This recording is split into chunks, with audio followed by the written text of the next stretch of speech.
And good Saturday morning, everybody. Thank you so much for joining us once again. How's it going, guys? How you doing, brother? I'm, like I said, we talked earlier. I'm just glad the week is over. Simple downtime until later tonight. How about yourself? Well, the same. It's been a hectic week all the way through. We had some family medical things, but hopefully they're going to be okay. We've even had one of our cats, our poor cat, George, our tabby. He had to go to a veterinarian because he's got like a growth on his back, I think. So we wanted to get it checked out. Went to the vet, had that taken care of. Well, we brought him home. He was still kind of under the sedation. Right. Was walking like a drunken sailor. Oh, the poor bugger. He's trying to go down the hallway. He'd take like 2 steps and then face plant into the carpet, And you guys were probably videoing him, right? There might be some video to blackmail him later on, But he's doing much, much better now. The thought is they might have given him just a little too much sedation, but he's doing fine this morning, so all is well. Good. Oh, so and today we want to know what you guys collect. We want to know what you guys collect. We always show you what we collect. Our toys and action figures, comics, magazines, records, you name it. We show it. I don't collect anything, man. All these boxes are just for show. They're empty. Oh, really? All right. Well, then I guess okay. We're done.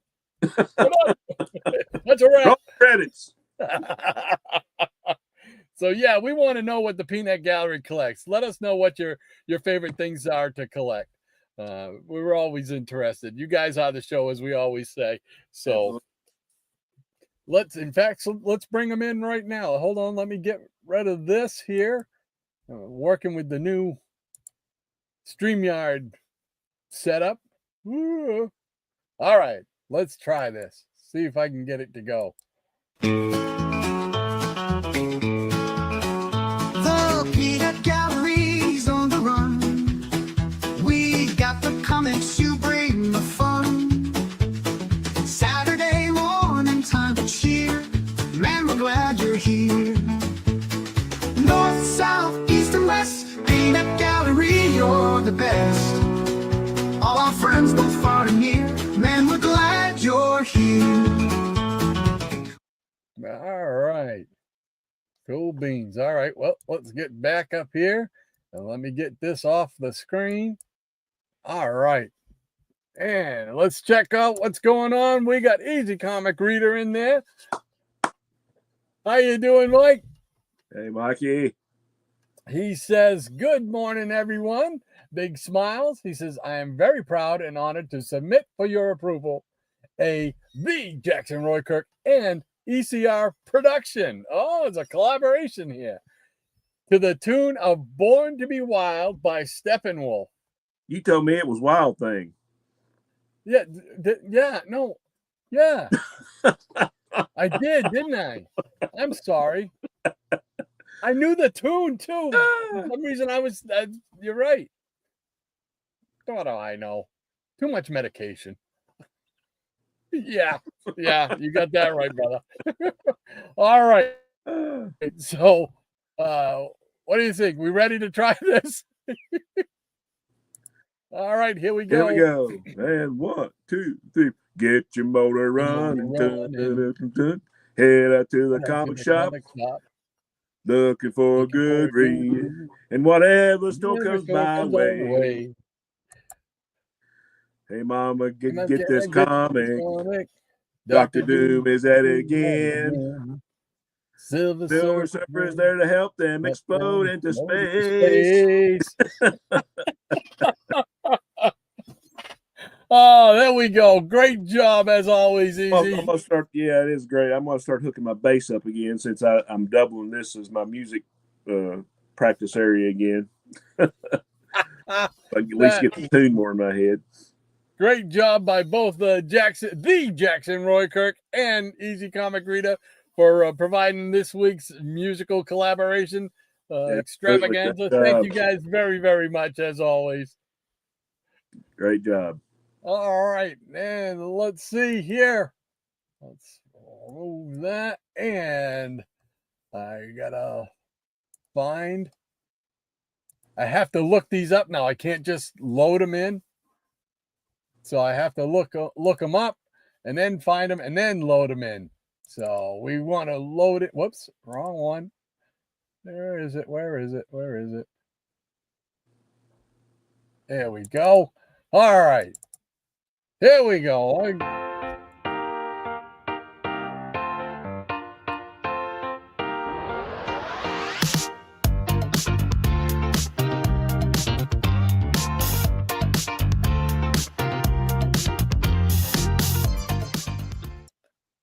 All right, there we go. We got Anthony Perdue back once again to share with us another comic book childhood memory.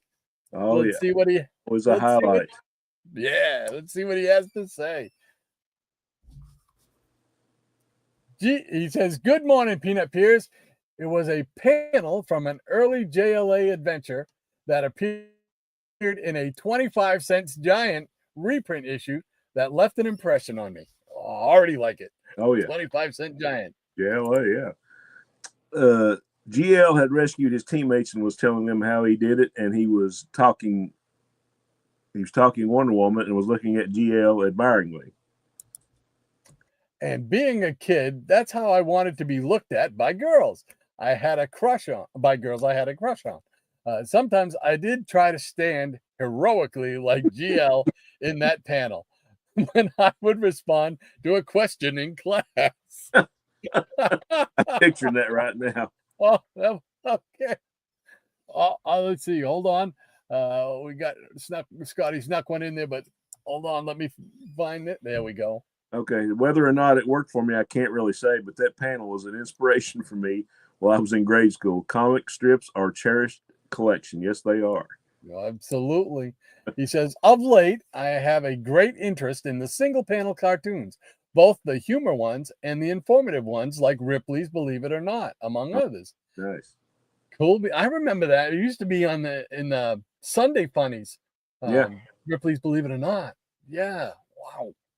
Teddy says hi to all his friends, and we say hi to Teddy. Hope you guys are doing well this morning. Absolutely. And thank you once again, Anthony, for providing us with another great childhood memory. Always appreciate hearing your stories, man. Thank you so much. And as far as Ripley's goes, I've got a little book I've kept since childhood. It's called Ripley's Believe It or Not Ghost Stories. And it has like a little, some little ghost stories, like a little illustration with each one. And, that's one of the things I read it. And I mean, I'm surprised it's still in one piece. Yeah. And another thing, and I know I've talked about this before with you or maybe on here, but the first time I ever saw a comic book vending machine was inside the Ripley's Believe It or Not Museum in Tennessee. There was like a vending machine that had like Ripley's Go Key, Ripley's Believe It or Not comic books. You just, slap a quarter in and get it out just like a candy bar, I've never seen one. I've tried to look them up online, and I've seen mention of them, but I've never actually seen another picture of one. I don't know if that was just for Ripley's or what that was, but I never saw them anywhere else. Yeah, I remember a while back. Well, probably now it's probably 4 or 5 years ago. It seemed like they were an urban legend type of thing, because nobody had seen a picture of one or something. And I mean, they're real because that's been several years ago. I was probably 10 or 11 years old, but I do remember that because I was just getting into comics. I thought that was like the greatest thing ever. It was better than the 2-headed calf and the boy with 3 arms and all that. They had statues. Oh, look, comic books in a candy bar machine. Yeah, it's like, let's get those reinstalled. Right. Let's do that again.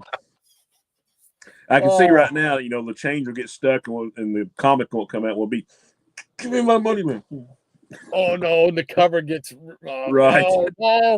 No. Yeah, maybe that's not a good idea. Oh, well, thank you again, Anthony. Greatly Yeah, appreciate it. All right. Who else is hanging out in the peanut gallery today? We've got Scotty Z70. He says, I collect dust. I admire that, Yeah, well, and I resemble that remark. yeah, I'm with you there. And I'm one of us in the house. Hey, I'm one of us. He says hello and good morning, everyone, and good morning to you, kind sir. Yes, good morning. Thank you so much for joining us once again. Appreciate it, my friend. And we got Jason Nutter. How you doing, Jason? Hey, Jason, good to see you, buddy. He says, good morning, cashews and pistachios and macadamias. Oh, wait, we're just called peanuts, he says. You got it. You got it. Great to have you with us, Jason. And also says then good morning to Rod and Shannon when they get here. It always takes us a minute because we get on here and start jabbering, before time, and they look, oh well, it's 2 after, 5 after, 10 after. You think we ought to get on there? Sure, That's how it goes too. That's pretty close to the exactly truth. Yeah. Scotty Z70 says, what's up, not the butter? Scotty says, Cash, you know it. And Jason says, good morning to Scotty. When you get a chance, please check out the music channel for the album you told me not to make. LOL. Cool beans. He's got so many albums on his Spotify that he creates with the AI stuff. Incredible stuff. Incredible stuff. You got to check it out. Cool. And so it says, Pistachio wants to be a real nut. Jason says, nah. LOL from Scotty. And he says, I think I burned the link. Okay. Uh-oh. Jason was trying to make a not joke about nothing, and it failed. Scotty, apologies. Good, sir. LOL. He says, no worries. Be happy.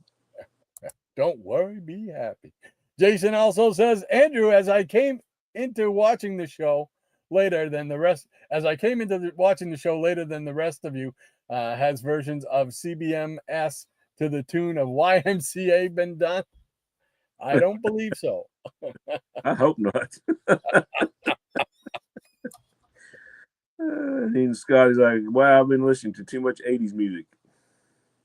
Well, nothing wrong with 80s music. Rick Springfield was big on my power rotation. And Jason says, I love to watch the Comic Book Memory Show. Yes, love to watch the Comic Book Memory Show. Uh-oh. What happened? What happened, Jason? Yeah, Scotty's like, did it start? YTube is being naughty lately. Uh-oh. And Scotty also says, I just refreshed and it hasn't started yet. Oh, okay. They're still waiting on us at this point. And Eric Breen's in the house. Welcome, Professor.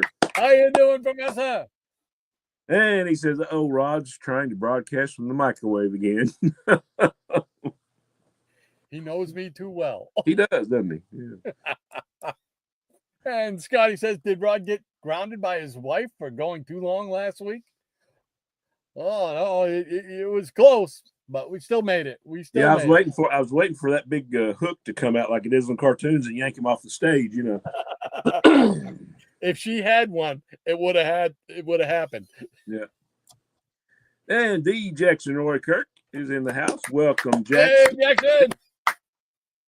They're practicing Easy and my new hit single. Man, I don't get to practice any. I don't even get to practice the stuff for the band as far as that goes. You did a great job, Jackson. Both you and Mike did a great job on it. So thank you both very, very much. Really appreciate it. Great stuff. And Jason says, is Dr. Silver Age's technology still stuck in the Silver Age? Tune in next week to find out. Sometimes I feel like that. Yes, you are right. And Jackson said, yeah, the intro's back. Yes, I finally figured out a way to manipulate things. It's still a little clunky, but we're working on it. And on that matter, I want a quick shout out to my partner here, who puts in all this work so we can do this, because I surely don't have time to do it. And so he's taking the brunt of the work here, and he does a great job with it. Oh, appreciate that, man. Really do. It was up till like a little after midnight last night, trying to make sure I could have. I really do try to line this stuff up so it's going to be in my head. Oh, this is going to be a smooth transition. We'll get those, and when it comes to execution, I'm right out the door. Oh, let's see. Where are we? I think we're here, right? Yeah. Scotty says maybe he's trying to crank up the Atari 400. That's right. Going to play a little Pog. Right. NECR says plug in the amp, Jackson. Yeah. Easy. There you go, Mike. You got it. And the Jackson Roykirk says 10 plus. All right. Hey! And Marania's back. Welcome, Lady M. Glad to see you. Oh, nice to see you back, Lady M. How you doing? Yeah, she says, good morning to Rod, Shannon, the peanut guy, the nuts of the day, the Foose and studio audience, Marania's Legion of Peanut Pets. I have missed that. Yes, yes. Oh, you'll have to give us the scoop. How was the move? You guys all settled in down at the new digs in Florida? We want to know. Nice. So it's been a hot minute, as they say today. So great to see you back, Marania. Whoops. I thought I hit that right. There we go. Well, by lunchtime is with us once again. How you doing, Werewolf? Welcome, sir. He says, you better stop dreaming of the quiet life, Eric. They're starting. And Scotty says, oh, he got the Atari working. I used to we had one of those Atari console things. Remember those? With those big square joysticks? Oh, yeah, the video games, yeah. Yeah. Jason Nutter says, oh, Atari, play me some Pac-Man, he says. And Jackson Rourke said, hello. Awesome. Scotty says, your cat is a vet. Which war did he serve in? No, he had to go to the vet. But he's better now, hopefully. But boy, when he came home, man, I couldn't help but laugh, but I did feel so bad for him. It took a couple face plants. They came with the cone of silence or whatever, so we tried to put that on him, and man, he took 2 steps and crashed. That was it. And it's like, he's gonna break his neck. We got to take that thing back off. So poor George, man.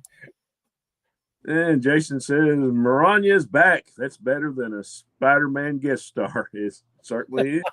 I agree. And Eric Breen says CBM. Now that's entertainment. Oh, thank you so much, Professor. Absolutely. And Jack says, Lady M. Hey, all right. That's awesome. And Michael Taylor, how you doing, Michael? Welcome, Michael. He says, good morning, Rod, Shannon, Peanut Gallery, and Marania. Welcome back. It's great to see you, as he's spoken for us all. Absolutely. And Marania's like, Pac-Man fever, yeah. And she also said, glad to be back. I have missed every one of you nuts. And you have been missed as well. Absolutely, she has. No, and we want to definitely acknowledge Michael Taylor for filling in on your behalf, Marania. He did a very good job of keeping us in line with the line in your absence. So did a great job. Yeah, give him some a little shout right there. So cool. Kudos to Michael.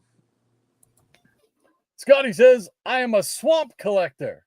I collect everything, but not deeply. Lately, I'm back into G.I. Joe 12-inch 80s music CDs and older toys and comics. Always going to love Transformers and Hot Wheels. Nice. Nothing wrong with that.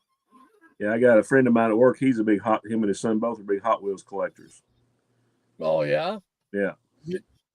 See, now he mentions the 12-inch GI Joes. That, to me, I always forget that. Yeah, there were those the smaller ones, in the 80s and whatnot. Yeah. To me, when I think GI Joes, it's those big 12-inch ones. The realistic hair with the kung fu grip. No, yeah, that's just like me. I was always a big train guy. I had several train sets when I was a kid, but I always enjoyed the big Lionel HO gauge. The hoe gauge is what I called it. I guess it's. And then there's even bigger gauge than that. There's like O gauge and maybe G gauge or like huge. But yeah, I was always big into those trains. My dad was big into trains. He had quite a collection, but he never did anything with them. Once he got married with mom and stuff. They were downstairs in the basement in boxes, and I was always fascinated by the plastic buildings that came with them.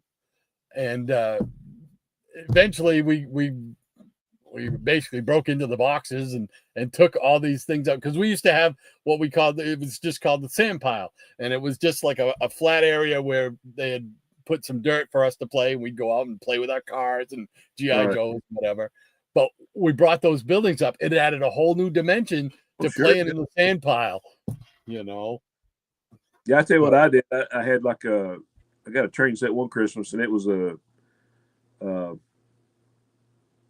no, it was HO gauge. The bigger gauge, like when I was a kid, that was O gauge. But the smaller, like the other stuff, was like the HO scale, where the engines were about like this. Yeah. Well, I had like a little train set, and my dad, he had like an old piece of paneling, and so he nailed the track down for me, so I'd have like a little module, and I took my Legos and made my own town. I mean, I had like a huge Lego. So I made my own towns, and I made, like tunnels for the train to go through and all kinds of stuff. But that was pretty fun. Oh, man, those childhood memories. I love them. Mrs. Werewolf has just informed me she is drunk. It's funny because she rarely drinks. Okay. I don't know. Not that I was not what I was expecting. Hey, there's no context there, but that's okay. We're happy to know, I think. Oh, that's too funny. And Comic Reader says, I collect funny books, records, and other assorted treasures. Oh, nice. Yeah. There we go. Cool beans. About. We like it. And Curator 68 is in the house. How you doing, Jeff?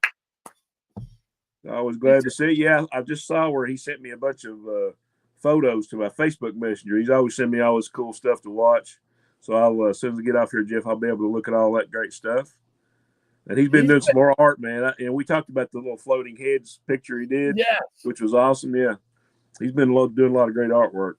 I was just going to say, yeah, he's been doing a lot of great artwork out there. So if you get a chance, definitely check out his shorts and his channel there. So it's just a lot of fun to see some of the stuff. He sends me stuff on Facebook too. Usually videos. Sometimes it's wrestling stuff. Sometimes it's comic related and stuff like that. So just a lot of fun. Thank you so much, Jeff, for hanging out with us this morning. Appreciate it. Scotty says, that's why my channel will never be on the Comic Awards, because there's a different theme video every day. Mystery Mini Monday, Transformers Tuesday, Wheels Wednesday, Thrift Store Thursday, and Foot Tall Figure Friday. Cool beans. That's quite a variety right there. So let's keep you busy. And continue that Star Trek Saturday, Sci-Fi Saturday, and Spiritual Sunday, and then many other sub-themes. Too many for anyone to like. As long as you like them, man, that's the point. That's right. As long as you're happy making them, keep on trucking. So, cool beans. Michael Taylor says, how old are you, Werewolf? And Jason says, I collect comic books, movies on VHS and DVD. Running through the years, music from cassettes to CDs again, running through the years, some action figures, some statues, and some wrestling figures. Awesome. Ah, cool beans. Cool beans. I knew you might have some wrestling figures. I had a hunch. He also says, close, my good friend, I'm that guy that can't give away anything, even if it doesn't fit anymore and haven't worn it in 3 years. It still looks cool, so it gets folded up and put away. Nice. Cool beans.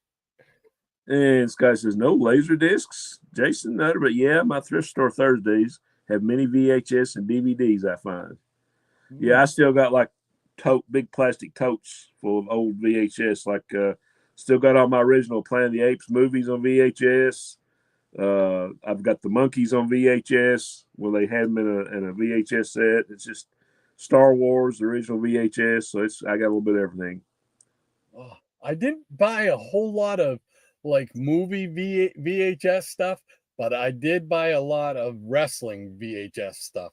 So, and I still have all that stuff over there in the big cabinet and whatnot. But it's when my town got a video store, I thought we hit the big time, you know. Oh, we got a video store, man. I was one of the first people in there to gave you a little laminated card membership and stuff like that. Well, then they said, you know, because they knew, they got to know you and they saw I was a wrestling fan, and they said, you know, we can order you some of these. And I'm like, what do you mean? We can order if you pick out some of these wrestling ones. Well, we can order them for you. You just pay us, and you know there'll be like a small handling fee. But you know, that was it, man. It was on. It's like all kinds. I got all kinds of those wrestling ones, and some cartoon ones. I think I still have like the Adventures of Hercules. You know that cartoon. A couple other ones and stuff like that. But yeah, I forget about the VHS because it's been so long since I it's not like they're out where I could see them. So let's see. Did we read it? Yes. Okay. I forgot whose turn it was. Okay, I'll do it. World says, doing well, Michael. I have a small gallstone, but I will eat it by dinner time. Okay. Ouch. Oh man. That's painful. Yeah, that's not fun at all. Hopefully if you do have a gallstone, it goes away or you get it taken care of. And he also says, how old are you, Michael? And from Jason, Scotty, I never owned a Laserdisc player, or I probably would have. I have a buddy, Mike, that still swears by them, though, and you as well who swears by them. Yeah, I remember when they came out, they were a big deal, but I never owned one. Scotty says, Laserdiscs are better than early DVDs. No pixelation compression artifacts like on Goonies on the Goonies DVD. Jason and the audio is better.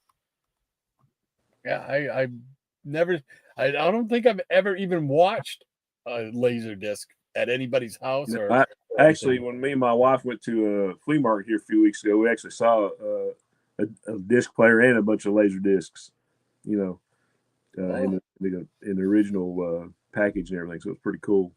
Oh, wow.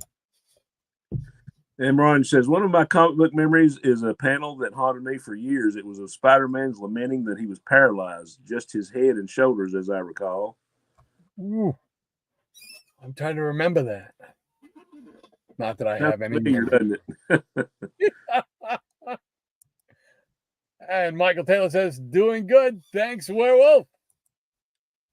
And from Scotty, I've been dropping me reading a Far Side or Calvin and Hobbes for short videos. They get watched for those that like single panel comics. Yeah. I was always a Far Side fan. I like them both. I got Calvin and Hobbes books myself. I got Zits, I got Peanuts, got BC, Beetle Bailey and Sarge Snorkel, Andy Capp. I loved Andy Capp. A lot of that stuff wouldn't be politically correct today, but it was hilarious, you know. Oh, yeah. Scotty says, Maranya is back. Yes, she is. Then World says, Jackson. Easy Comic Reader says, welcome back to Maranya. Absolutely. And Scotty says there's a Ripley's down in Myrtle Beach. I went when I was a kid. Yeah, the one I went to was in Gatlinburg in Tennessee. I wonder how many there are, because I knew the only one I knew of was, and I never got to go in it, was down in Florida in Orlando. So that's the only Ripley's museum I remember. And Maranya says it was driving me crazy. Okay, maybe a short putt. I finally found out which book it was from, namely Marvel Team Up #9. Okay. Oh, cool. I probably got that book. I just can't remember who he was teamed up with. It. Yeah, I was trying to think of that myself. I was trying to think of those early ones, with Cap, Valkyrie, and X-Men and the Vision. Yeah, X-Men Division. Yeah, Human I can't Torch. remember #9 though. Was that Iron Man? I can't remember. Maranya, you'll have to tell us because it'll drive us crazy. Yeah, if 9 was Iron Man, then yeah, I'm sure that's what she's talking about. Oh, could be. Yeah. And Maranya says, "Thank you for listening to my comic book memory. Now back to our regularly scheduled program on WSAN 75, the home of comic book memories." Thank you, Maranya. And now back to you, Chet. And Jason says, Maranya, the Spider-Man one I always remember on a similar tangent is the kid who read Spider-Man. It was a dying child, and he unmasks for him before the kid dies of cancer, I believe. And Jason also says it was only half an issue, but man, how powerful. Oh, yeah. Stuff like that sticks with you. It. And Maranya says, thank you, everyone. I missed you so much. Scotty says, speaking of those vending machines, anyone remember getting tiny Coke cans and beer cans for your G.I. Joes, Barbies back in the 70s and 80s? I found 2 while cleaning up 7-Up and Dr. Pepper. Do you ever have any accessories for your Barbies, Rod? No. Nope.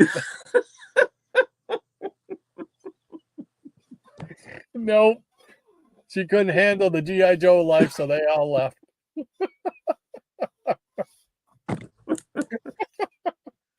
Oh, and Maranya says, go ahead. Oh, Maranya says, we did a reading of that story on the Geeky Puppet Show recently, I believe, or will, Jason. It gut punched me too. Oh. And she also says that and the one in Fantastic Four about the kid who wanted to be the Torch. That's exactly what I was thinking of when she said that first one. Is one of the ones in the Burn Run. So the kid who wanted to be the Torch were what comic books should be. Yeah, that was a gut punch one too. And she also says, I do indeed, Scotty, though a lot were way too big for G.I. Joe and Barbies, as I recall. And from Scotty, I think they were a little on the small side now, but I did a video this week, and my grippy hand Joe can hold the can just right. Jason says, oh, that's awesome, Maranya. I'll have to check it out if you can remember or when it comes out. Yes, the Torch issue is a phenomenal one as well. And from Scotty, I'm a single, but not a hit single. Maranya says, not recorded by the Not Ready for Primetime Players yet, Jason, but there was a retrospective on there. And then she provides the link for that. Cool beans. Thank you for that, Maranya. Awesome. And from Michael, I have some rare Beatles 45s, albums, and other Beatles-related items. They're another pop culture love of mine. I'm currently buying comic books again for the first time since the late 80s. Nice. Oh, cool beans. Good deal. Gotta love it. Jason says, and on collections, everyone else on here collects sketches. Every free comic book day or convention that I go to, I try to get 1 or 2 and keep the originals safe, but make a print and hang them on my walls. Oh, cool. Yeah, I've got a few sketch covers that I've had done by artists. They're hanging over here somewhere. That's one thing I wished I'd have gotten more into, but for me, I was so focused on getting the comics and stuff. I do have some original artwork done by, I think I've showed you guys and stuff before, by the not the peanut artist. Why am I trying to think of the peanut artist? No, it's the Turtles guy. Oh, Laird Laird and Eastman. yeah. I got some original sketches done by them, 1983, I think Yeah. it was, when they were That's just pretty cool. just starting out there. So, and And Maranya says, "Go ahead." oh, so we are settled at present. I'm getting some color from the sun and my time in the pool. There we go. Oh yeah, nothing wrong with that, Maranya. Hey, and Curator 68 says, Lady M now lives in the free state of Florida. Welcome to Central Florida, he says. Nice. And she says one day soon I will get a picture taken of me by the pool with my cheap sunglasses and my moo. Yes, I am a Floridian now. Well, we look forward to that. Nothing wrong with that. Nice and warm, sunshine, gotta love it. Diabetic Superman is with us. Welcome, sir. Glad to see you. How you doing, DS? He says, morning, everyone. Morning, Good you, morning sir. to you, sir. And I'm one of them says, Maranya, Ralph Conan, hi, it's great to have you back. Yes. Yeah, absolutely. Scotty says, I want a male moo. They look comfortable. And she says, I'm in northern Florida. Good morning, DS and Shadow.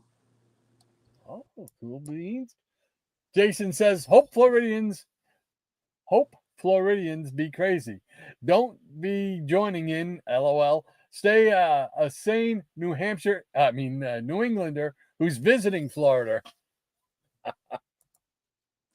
And she says, I was from the state of insanity, PA, but I am happier here. Well, by lunchtime says, Michael did a great job doing lines in your absence, Maranya. Also, Jackson did some lines as well. That's right. So we want to thank both of them for stepping in and helping out, because we need all the help we can get. Yeah. I think the ones he talked about Jackson is not the ones on here. Well, you did. I think both him, Jackson and Michael did for a couple of shows. I think they swapped on and off. I think way back at the beginning. And Diabetic Superman says, I missed you, Maranya. As did we all. Scotty says, Maranya, have you seen any alligators lately? We had one at the gas station last Friday. That would still freak me out, man. I don't know if I'd ever get used to seeing an alligator. And Jeff says, Lady M, you near Medrog and Night Tiger. Maranya says, I also missed Rod's birthday. I'm officially the youngest of the 62-62 crew now. There you go.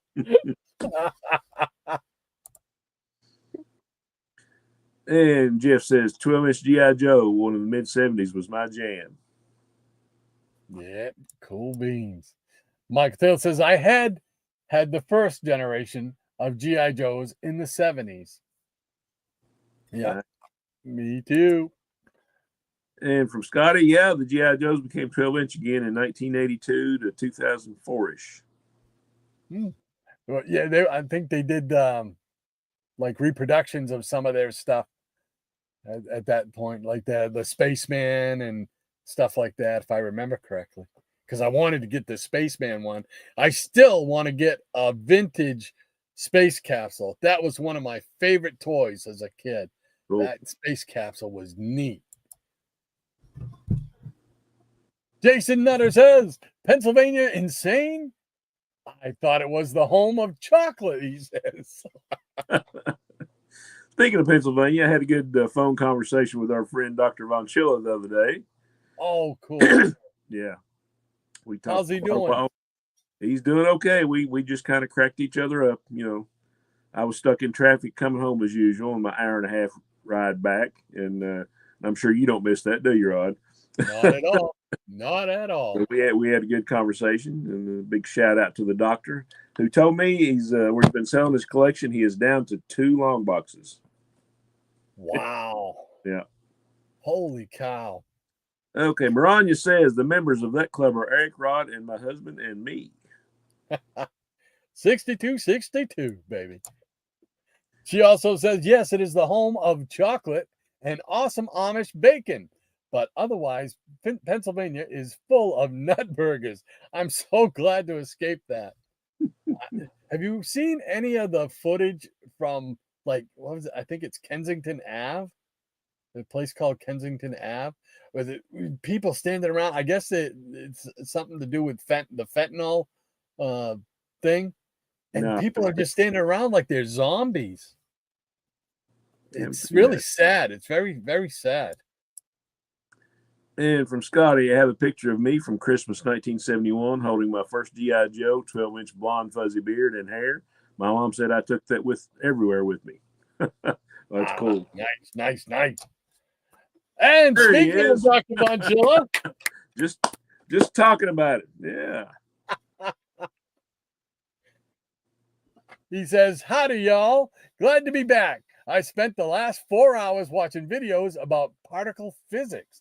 So some comic book chatter is exactly what I needed to decompress," laughing out loud.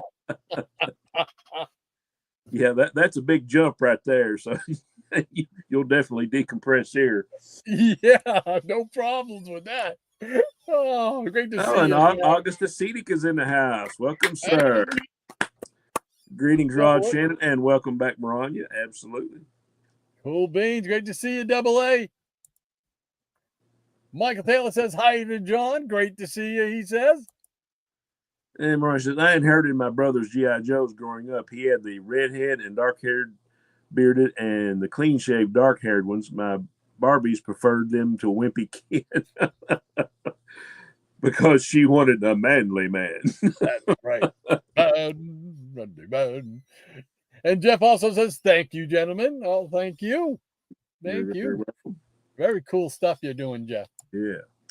And Maranya says, glad to be back, August. Good to see you, John. And how is Lady Pauline? Uh-huh. And Scotty says, remember that old TV ad with Barbie running off with G.I. Joe and Ken crying in the dream house? I don't remember that. I But don't remember that either. And also from Scotty, I still have my first VHS was recorded from TV. Romancing the Stone was on it. I got some pretty early ones, but my earliest stuff is the Von Erichs. Yeah. Probably wrestling down in Texas there. So yeah, I probably got some like I think most of the VHS stuff like that is playing music back in the late '80s, and I'm kind of scared to look at that now. I was gonna say, oh man, you got to pull those out and get them digitized. I'd be like, oh God, I sounded awful, but oh God, I wish I still looked like that. Oh, Maranya says, I believe that was a skit on Robot Chicken, but if not, that would have been a realistic commercial, Scotty. And from Jason, Shannon, VHS sets were so much cooler in the box art than DVD. Something about having more room than they would be so much cooler looking. I still own the Highlander TV show on VHS sets. Oh, that's cool. I remember the Highlander. Yeah. Yeah. I had got the Monkeys TV series. Like you could like you buy like 2 episodes like every month or whatever, or 4 episodes, and then they send you the VHS. It was sort of like that old Columbia tape and record and CD clubs, But I did accumulate them that way, and then later on I got them on Blu-ray. So yeah. I think the only TV series I have on VHS is like the first 10 or 11 episodes of The Invaders. Oh, that's cool. Yeah. Yeah. And I never saw the other ones. Otherwise, I would have bought them. But I got all of those because that TV show always had a mystique for me. It was one of those things that I never could stay up late enough to watch it. But I saw the commercials, and I was big into space and UFOs and stuff like that.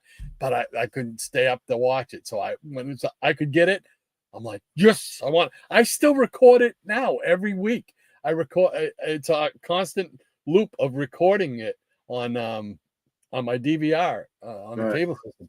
So about every other week, I have to go in, clear it, and then I just keep recording them because sooner or later I'm going to get to watch them all. Right. I hear you. And Jeff says, I have a ton of VHS and VHS to DVD burner. Oh, cool. Nice. My son is trying to burn all my wrestling tapes onto digital for me. Nice. So I wish I had the means to do that because, man, I'd never leave the basement. I've got stuff set up here. Maybe in the wintertime I would. Scotty says that's a reason to get Laserdisc. Huge art, gatefold on some, extras inside on a few. And from Michael, my sister found the picture from the early to mid 70s of me holding the Aurora Glow in the dark mummy model in front of my childhood home. Oh, that's nice. I remember those. They would advertise those in the comics. Yep. Those were really, the glow in the dark ones were really cool. I had a glow in the dark Godzilla, and his back spines would glow and stuff like that. That was just a cool model, man. He destroyed those railroad cities that I was talking about earlier. Dr. Montilla says, howdy, Michael and Maranya. Pauline is doing great. Lady M, thanks for asking. Pauline says, hi, Maranya. And send a hello right back to Pauline. Hope she's doing well. Absolutely. And from Scotty, and then DVD to computer with make MKV is the next step, Jeff. So you can just click what you want to watch without loading the disc. Okay. I'm not familiar with the technology. Double A says, you're right, Jason. The VHS box was cool. That's why collectors still collect those old tapes. For a while there, I was making, when the UFC really started out in the 90s, I was making my own VHS box, whatever, art and stuff like that, listing what was on it and stuff. I still have some of those. Nice. So. And from Scotty, VHS boxes are why I never got rid of the anime. The art on them is gorgeous. Nice. He also says, or Japanimation, as we used to call anime back then. And the first laser disc I saw was when I was in college. A guy on the floor was always hosting anime parties when he got home from working on the movie rental store, and I was sold. Michael Taylor says, werewolf, is that a delicacy? Gallstone. And from John, comic books and Magos are the only things I actively collected, but a lifetime of accumulation of vinyl posters, action figures, T-shirts has resulted in what appears to be collections. Yeah. What appears to be. Yeah, we're with you. Yeah. Michael Taylor says, my sister is a fan of those Far Side calendars. Nice. Far Side was so funny when it first came out and everything. Yeah. And Jeff said, yeah, the Ripley's is still in Orlando. Oh, wow, cool. I probably wouldn't even recognize International Drive down there now. That's where we always stayed, was down there along International Drive. And the last time we were down there, I couldn't even find my way up to, used to be called the Bells Mall, Belz Mall. And that was a big place we used to go to when we visit down there, but I couldn't even find it. Hey, how you doing, Micah? Graphic Man back in the house. Welcome, sir.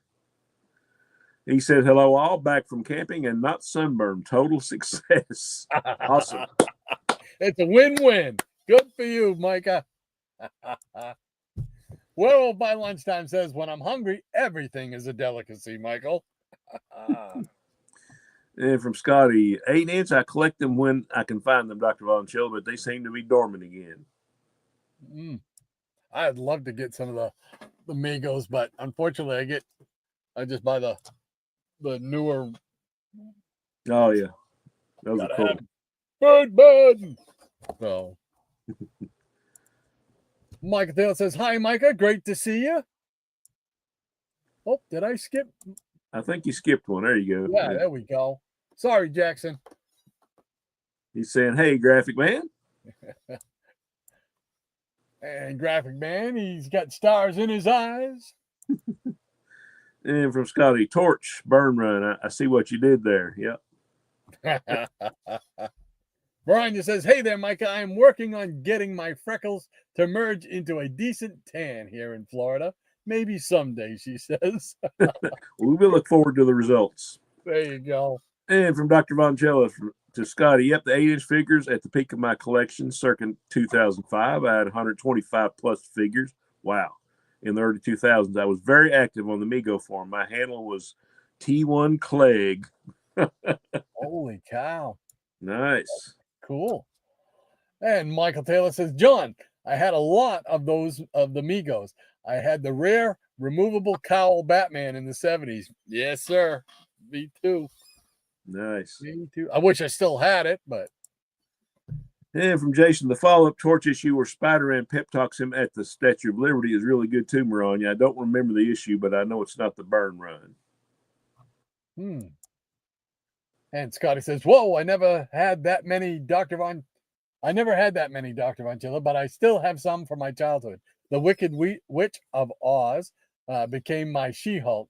Catwoman rubber band broke, and I taped her up. She is Mummy Woman. Nice. And from Maranya, actually, I believe it's Burn because Johnny had that weird short and super bangs haircut. Yeah. She is correct. And Dr. Vonchilla says, Michael Taylor, my parents bought the removable cowl Batman circa 1973. He was one of the first Magos I had. He also has the first issue Silky Shorts. Also had the removable Mask Robin as a child. I don't even remember seeing the removable Mask Robin one. I never either. Oh, wow. Cool. And from Michael, he says, I also had the 70s Mego Batcave. Oh, nice.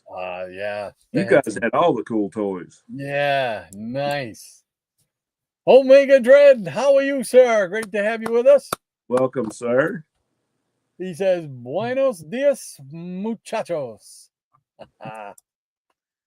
And John says, Scotty, the only Mego from my childhood that I still have is my Type 1 Joker. Well, that's a good one to still have.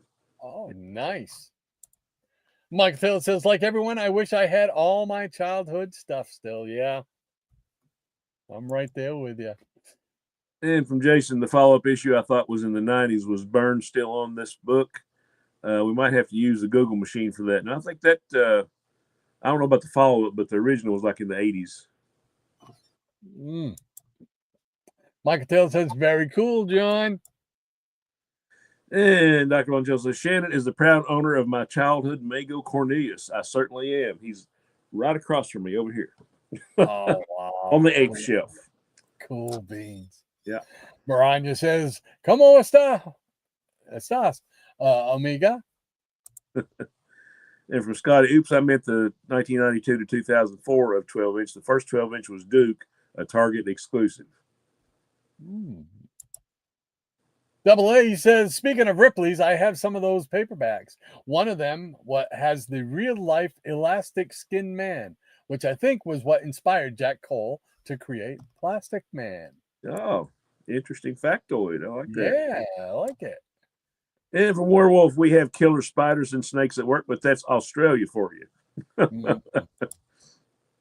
The Jackson Rocker says, I don't like spiders and snakes, and that ain't what it takes to love me. You fool, you fool. Jim Stafford, who doesn't? Yeah, who doesn't love Jim Stafford, baby? It was funny. And Graphic Man says, where are the 4-hour videos on particle physics? Asking for a friend. Miranda says, no alligator sightings yet for me. We have seen a lot of geckos around my sister-in-law's house when we visit, though. There you go. And John says to Jackson Worker, you fool, you fool. You fool, you fool. Yep. And there we go. He's giving a big thumbs up. Jackson. And from Scotty, 1997 Nissan 300ZX G.I. Joe and Barbie ad found the AD on YouTube. Found the ad on YouTube. Well, by lunchtime, Jackson is dancing in a bikini again. I don't know. Wow.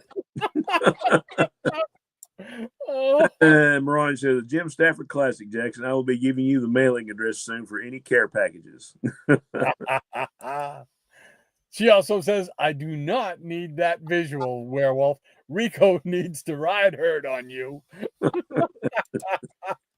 And from Michael, I think one of my original G.I. Joes was the black fuzzy hair and beard with the scar. You pulled the string on the back and it would talk. Oh, yeah. Dr. Von Chilla says, graphic man, one leads to another. But I started watching around 4 a.m. this morning and watched about 20 videos. Holy cow. Wow. And from Maranya, no talking G.I. Joes here, but I had a talking PJ and I think a talking Ken back in the day. Oh, neat. And Jason says they made an Invader show. Captain America, Namor, Jim Hammond. Unfortunately, no. I wish. No, it was about UFOs invading Earth and simulating like they were humans. And so it's kind of like a precursor to the X-Files type of stuff. And Michael says, Shannon, I think my sister would get records from that company. Yeah. I was in those Columbia tape and record and CD things forever. You know, you'd get you like can't get out. Yeah, seven or eight for a penny, and then you had to buy like one a month or something like that. So it's actually a really good deal. Yep. We did the same thing. We were part of that in the 90s. But when we tried to get out, man, that took an act of Congress to get out.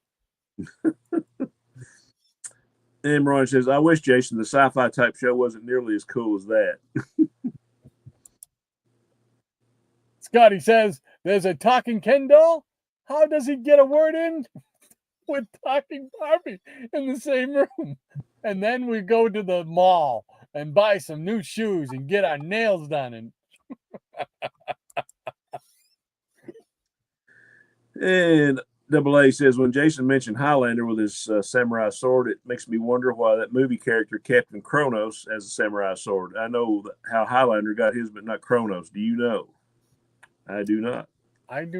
I've heard of Captain Kronos, but I can't remember. Yeah, he was the vampire hunter. Yeah, I don't think I've ever seen a movie with him. Dr. Von Chilla says, hey, Maranya, do you remember the Dawn line of figures? My sisters had some of those, including the modeling stage. And Werewolf by Lunchtime says, Rico is napping next to me, Maranya. I cover his ears whenever Jackson talks about anything on VHS. Maranya says, yes, I do. I had Angie and Dawn and Ginger and the modeling stage as well. Nice. Cool beans. And Michael says, Rod, I had the glow-in-the-dark Aurora Godzilla as well. Nice. Yeah. Very cool. Scotty says the 7-inch girls at Dr. Von Chilla. I remember my neighbor Janelle had some. I thought she shrank her Barbie dolls. How do you shrink a Barbie doll? And Dr. Von Chilla is laughing at Mariah.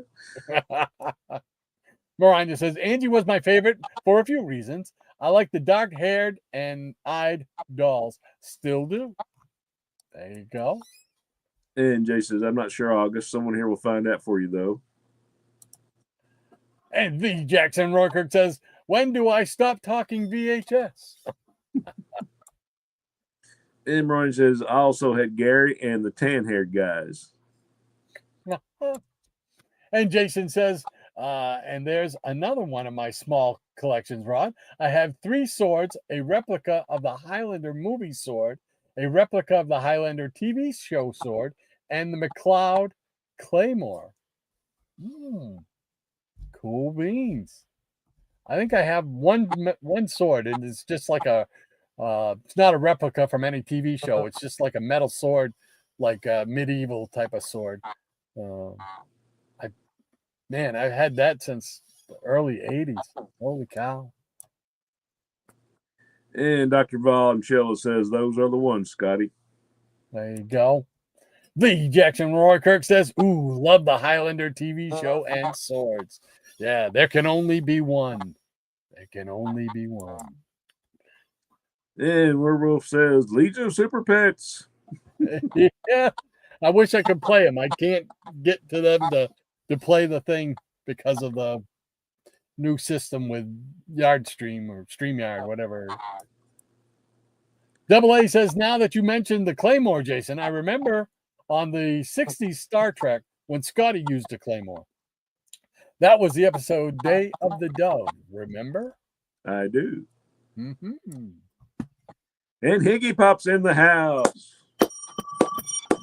Welcome, Hey, sir. how you doing? Glad to see you as always. Hello, Peanuts. Howdy. Jot Rod. And I guess he means Hot Rod. And Brother Shannon. Thank you, sir. How you doing, Higgy? Great to have you with us. I was starting again, to say, I was starting to say, who's Jot Rodham? That's my alias. Jot Rod. Okay. I'm going to have to remember that. That's pretty cool. And the Jackson Roy Kirk says, Higgy, Higgy, Higgy. Ron says, Higgy Pop, how are you and Hawk Dog doing? Higgy Pop says, hey, Jackson. And from Michael, well, you guys asked us about what we used to collect and still do, and we're flooding you guys with comments. That's cool. You guys on the show. Sleepy Rita, how you doing, Damien? Welcome, Damien. How are you, sir? He says, greetings, young people. Oh, bless you, sir. Bless Oh, he's my new best friend. And from Maranya, Scotty, check out the Toy Ploy channel for how to repair classic Mego action figures with broken elastic bands. Cool. Oh, neat. Thank you. You can find anything on YouTube, man. Yeah, really. Higgy Pop says, great to talk with you, Maranya. Hawk Dog is doing great. Cool beans. And she says, hey there, Damien and Millie. The Jackson Rocker says, I collect arthritic joints unintentionally.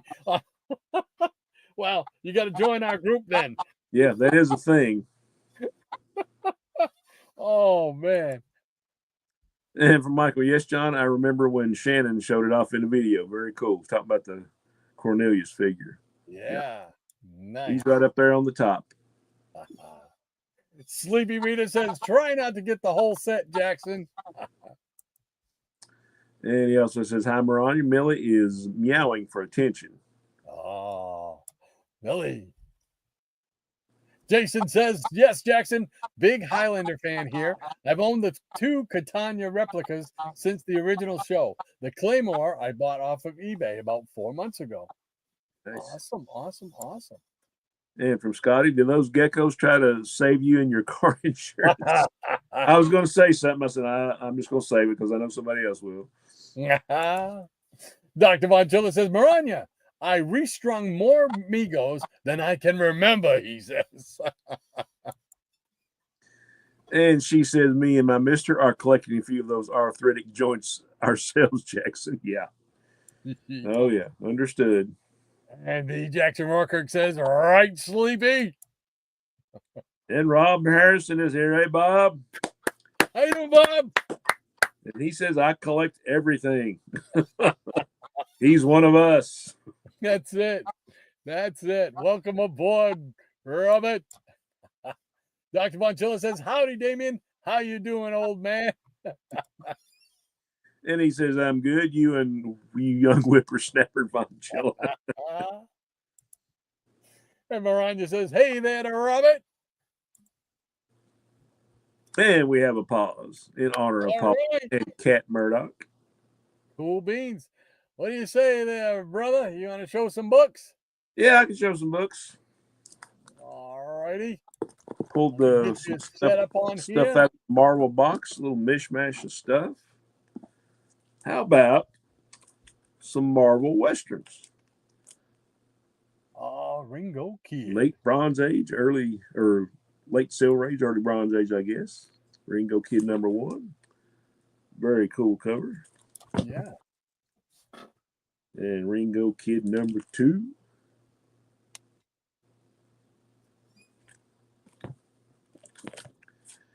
Ringo Kid #3. So Western action going on. Exciting Western action. That's right. That's right. And Ringo Kid #4 with a great Herb Trimpe cover.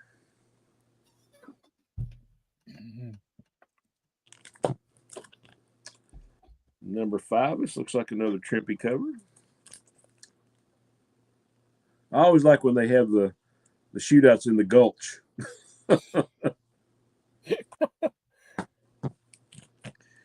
And there's #6. Looks like more Trimpe.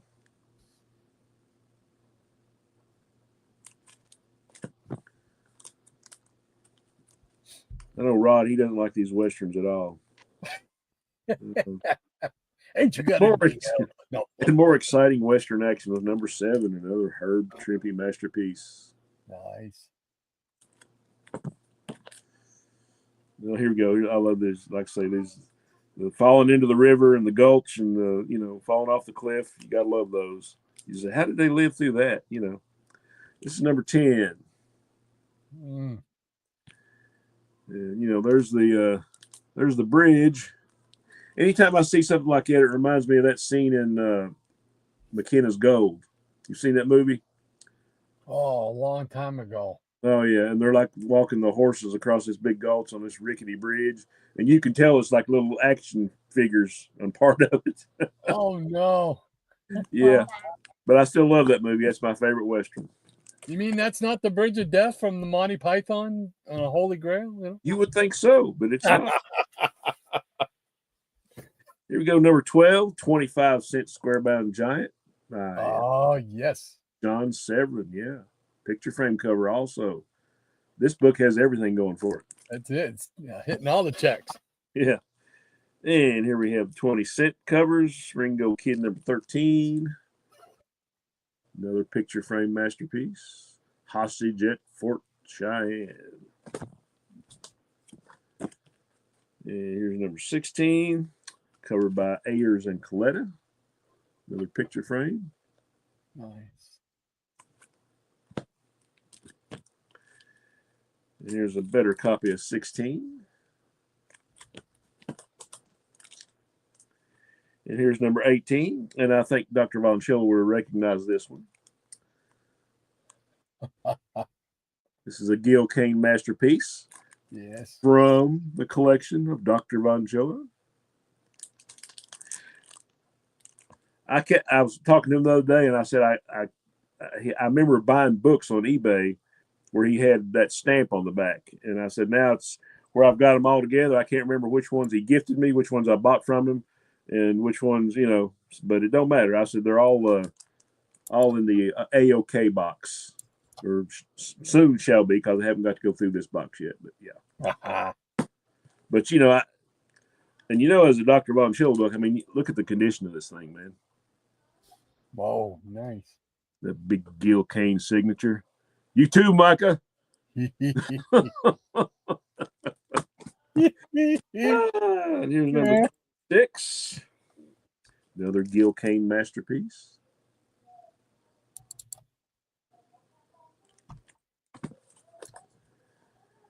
And switching gears here, great little short run from Marvel in the mid-'70s. Black Goliath, #1.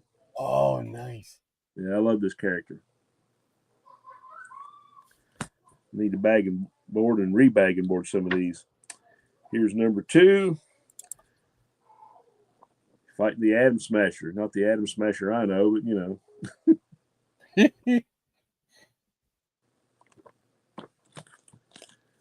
And #3.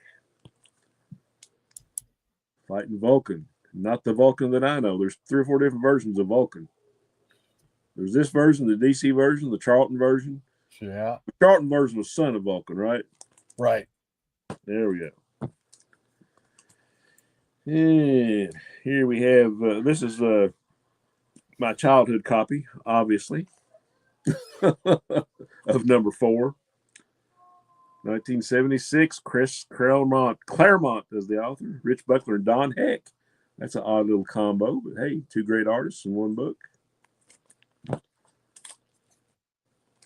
And oh, look, here's one with a cover. And what a cover by Mr. Jack Kirby. Stilt Man. Stilt Man. And last but not least, issue number 5. This sort of looks like a Ramita cover. I'm not sure.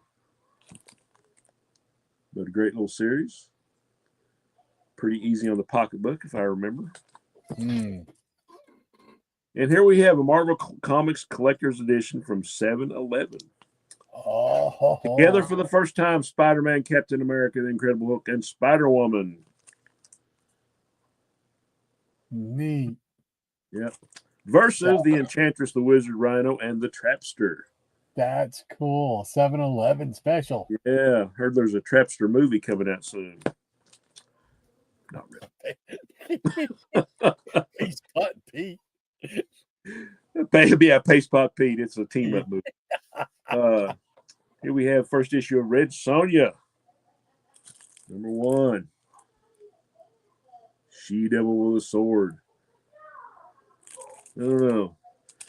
Wonder if she looks like that at Higgy's house. I think Hawkwoman probably wouldn't allow that. And here we have Rom number 1. Cool series. And apparently this once belonged to some guy named David W. Gentry. And here we got some Kazar featuring Daredevil and the X-Men number 1. There's Square-Bound Beauty. That's the classic bad word. Yes, this is the cover with the naughty bits. Yes. I'm not going to point it out because you this is a family show after all. And Kazar number 2. Another great cover with Daredevil. Square-Bound Beauty. Have you ever heard a story about why they just did those 3? They did. No, I don't know. It's me neither. I've always he had another series a few years later in the 70s. But, right. It was just kind of weird that they did these ones. It's Silver/Bronze Age. It's Square-Bound. It's Marvel. Hey, what's not to love? It's beautiful. Here's issue number 3 with Spider-Man.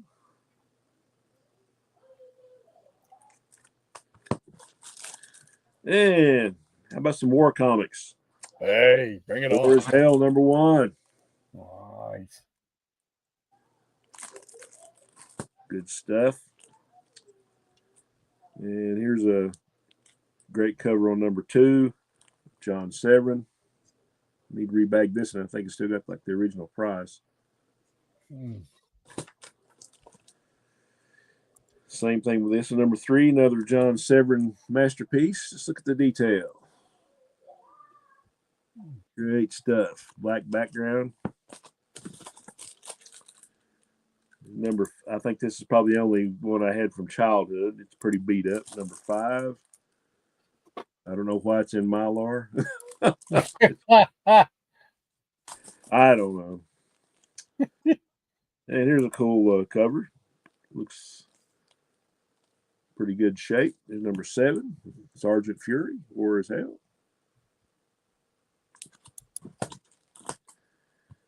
Number 8, this is a reprint.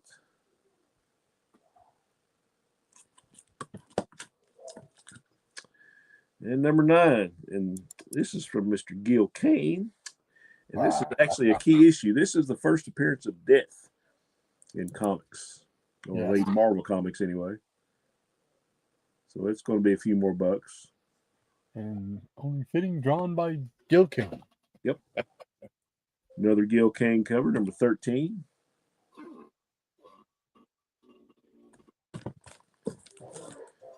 And how about some Skull the Slayer? We all like Skull, don't we?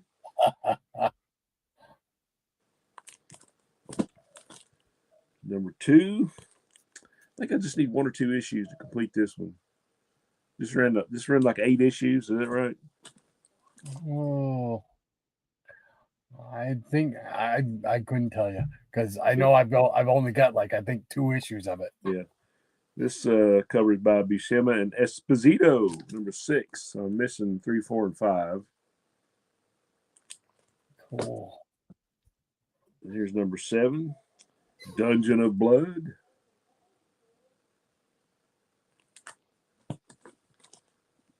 And number 8, with a great Kirby cover, This God Must Die.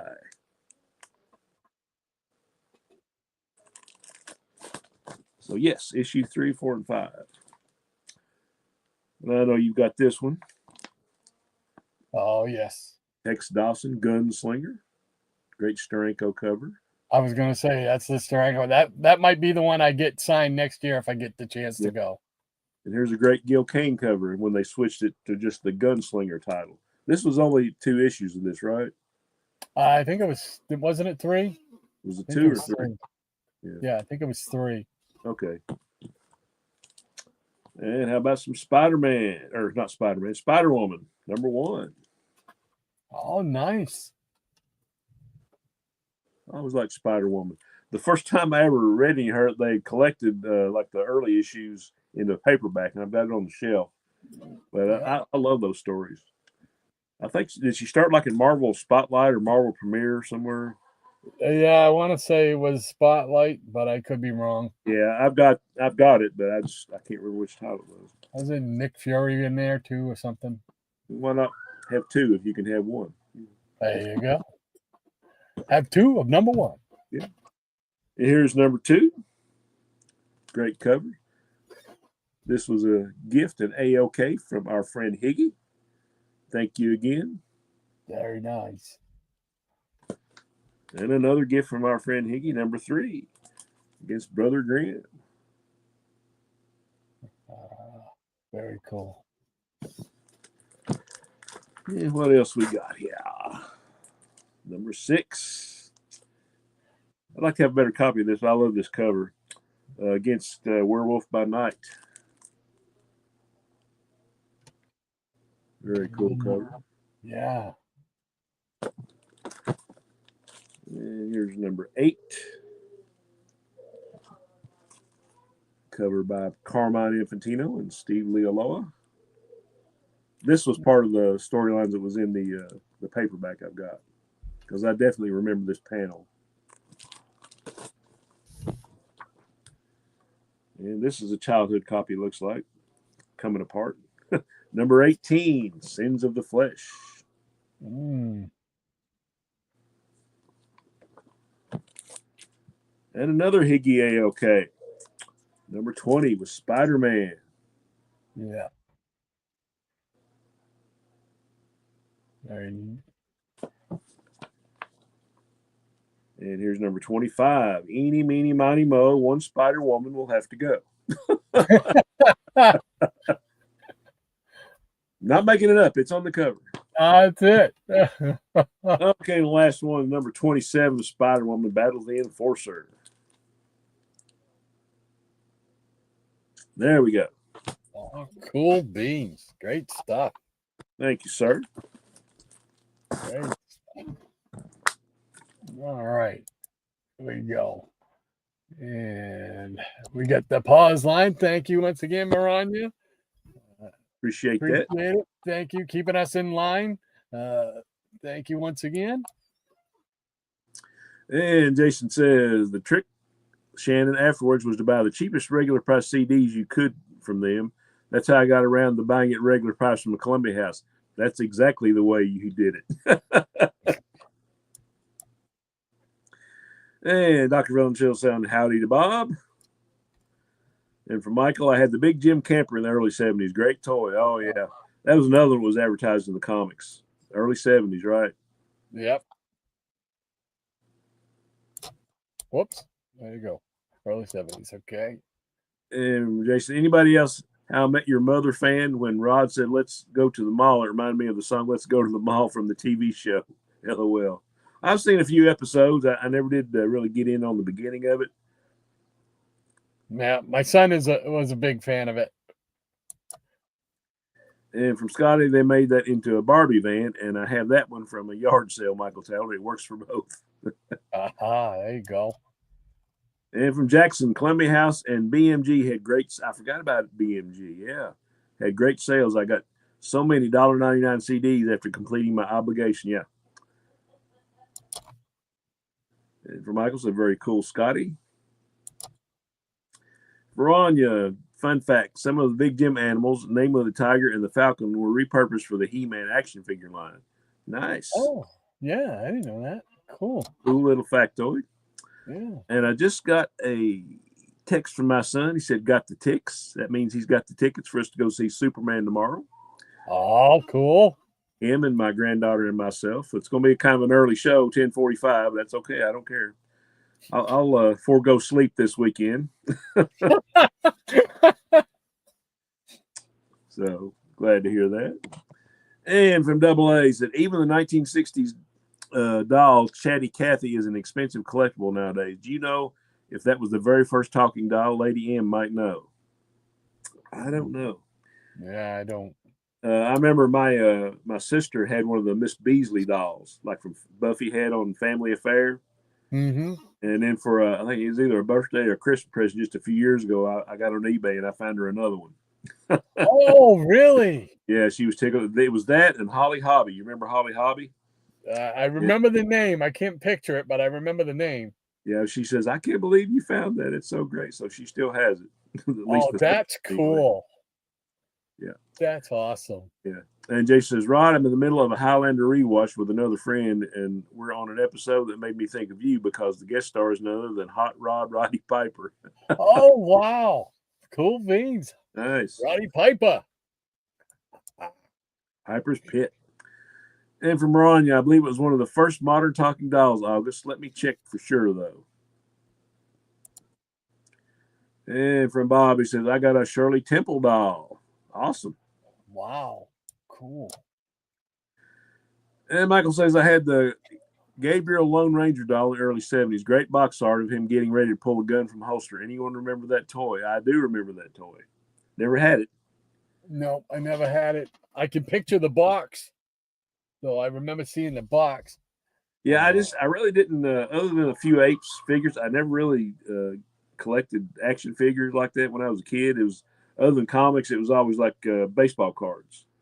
Football cards, I had NBA and ABA based or cards, wacky packs, Dukes of Hazzard, Superman, the Osmonds. I had all the trading cards, man. I wish I still had them. All the Marvel stickers. Oh yeah. And I know you probably do too. Got some of those ones that Rob sent. Yes. Yeah, so those I'll always keep those. Yeah. And Double A says, Jason, since you were like swords, how did you like the series Queen of Swords that had a lot of sword action? I'm not even familiar with that. I don't either. And Scotty says, I'm the only Laserdisc collector here. Apparently. That's okay. Yeah. And John says, goodness gracious, Michael, I had him and Tonto too. Let me rephrase that. Yeah, you might want to. And Jackson says, I still have about 150 LDs, Scotty, but my player needs to be fixed. Oh, cool. Oh, wow. And Michael says, the clothes felt like real material on that Lone Ranger doll. Nice. And Scotty says, oh, so I'm not unique. Burst his balloon. And Ron says, the first talking dolls were the crying dolls of the 1800s. Then in 1889, Thomas Edison made the first true talking doll. Nice. Wow. And Jack says, I need to fix it so I can transfer my Tom and Jerry collection since that series stalled on DVD after volume 1. And Scotty says, was it a dog? And Double A says, thanks, Maranya. Interesting about Edison making the first one. Yeah, I would not have guessed that. And Michael says, John, I don't think I had Tonto. I might have had the Ranger's horse, though. And Jackson says, what? What these guys doing showing comics? What kind of channel is this? Do not know. And John says, Michael, tell after watching hours of particle physics videos this morning, I can explain why that is. And Damien says, those rope bridges always fall. Always. And Scotty says, they made Lone Ranger and Tonto Captain Action 12-inch figures in the late 1990s by Playing Mantis. Yep, those I have. I have. And Marin says Mattel made a lot of talking dolls in the 1960s and 70s, Chatty Cathy among them. And from Jason, I've not heard of that series, August. Is it on any streaming services? And Jack says, you're a talking doll, Maranya. Yes, she is. Absolutely. There you go. And Dr. Von Chell says, Gil Kane lives. I knew he was going to hit it. Yeah. I wish I could play the thing, but I can't. I was getting ready to say that, but I figured that you didn't have it where you could pull it up yet. Because of this new setup, I can only put so many in there, and then I have to take them out, and it's hard to do it while doing the chat and everything. Sure, yeah. But I'm working on it. I'm working on getting it down here. So stick with me. And from Jason, Jackson only took an hour for them to show some comics. LOL. That's fairly good timing, isn't it? Ron says, oh, shucks, Jackson. She's being modest. And Double A says, I'm not sure, Jason. It might be on YouTube, maybe. And from Scotty, I have some sports cards, but I don't collect them. They were given to me by my little brother, his extras probably. He loves sports. And Jack says, Michael left for a vacation again. And Jason said, everything's on YouTube, August. Yeah, this is true. Yeah. You can find anything on YouTube. And Scott says, did Black Goliath marry Black Betty and ride off into the sunset on Black Beauty? Inquiring minds want to know. And Jason says, there's a newer version of Vulcan, Shannon, that ended up being the third Summers brother. Okay. I guess talking about Scott Summers, Cyclops, and Havoc and all those. Yeah. And there's graphic, man. I hear Gil Kane books are easily available at the new Alligator Alcatraz waiting room. Oh, man, there's going to be a fight between him and John. Watch out. Uh-oh. And Michael tells us, Shannon, don't forget about Spock. Forget about Spock. GM, says Jackson. Dr. Bunchill says, graphic man, having a laugh. From Jason, don't forget, Michael, we're up to 3 actors that have played Spock. Well, yep. And from Jeff, Black Goliath is one of my favorites. During the Pegasus Project, he became Giant Man, and at that point, I love the character. Yeah, there's a couple in that storyline I need to get from Marvel 2-in-1, but that was a great story. And the Leonard Nimoy is still obviously the original and the best, says Jason. Scotty said, did anyone get your free slushie at 7-Eleven last Friday? And Higgy Pop says, awesome, Shannon, the old 7-Eleven. Yep. Yeah, that's cool. I hadn't seen that one before. Higgy Pop says, Sonya is a smelly pirate hooker. He's just saying that because Hawkwoman might be listening. Oh, man. Oh, that just kills me. That when he came up with that whole concept, that was about the perfumes. That's just awesome. Yeah, we need to see the commercial for the. I got to pull those back out. I got to figure out a way that I can load this thing up. So. That's correct. This guy says, Rom. Yes, sir. Yeah. And from Jason, anybody else remember and love the What If where Red Sonja marries Wolverine? I do not remember that one. Yeah, I don't remember that. That must have been one of the later ones. Mike says, Shannon, that's a book you don't see often at all, referring to the 7-Eleven book. No, you'd probably have to watch Metarog's channel to find something like that. He's the promotion king. There you go. And John says, Spock, have you lost your Vulcan mind? That sounds like a Dr. McCoy quote to me.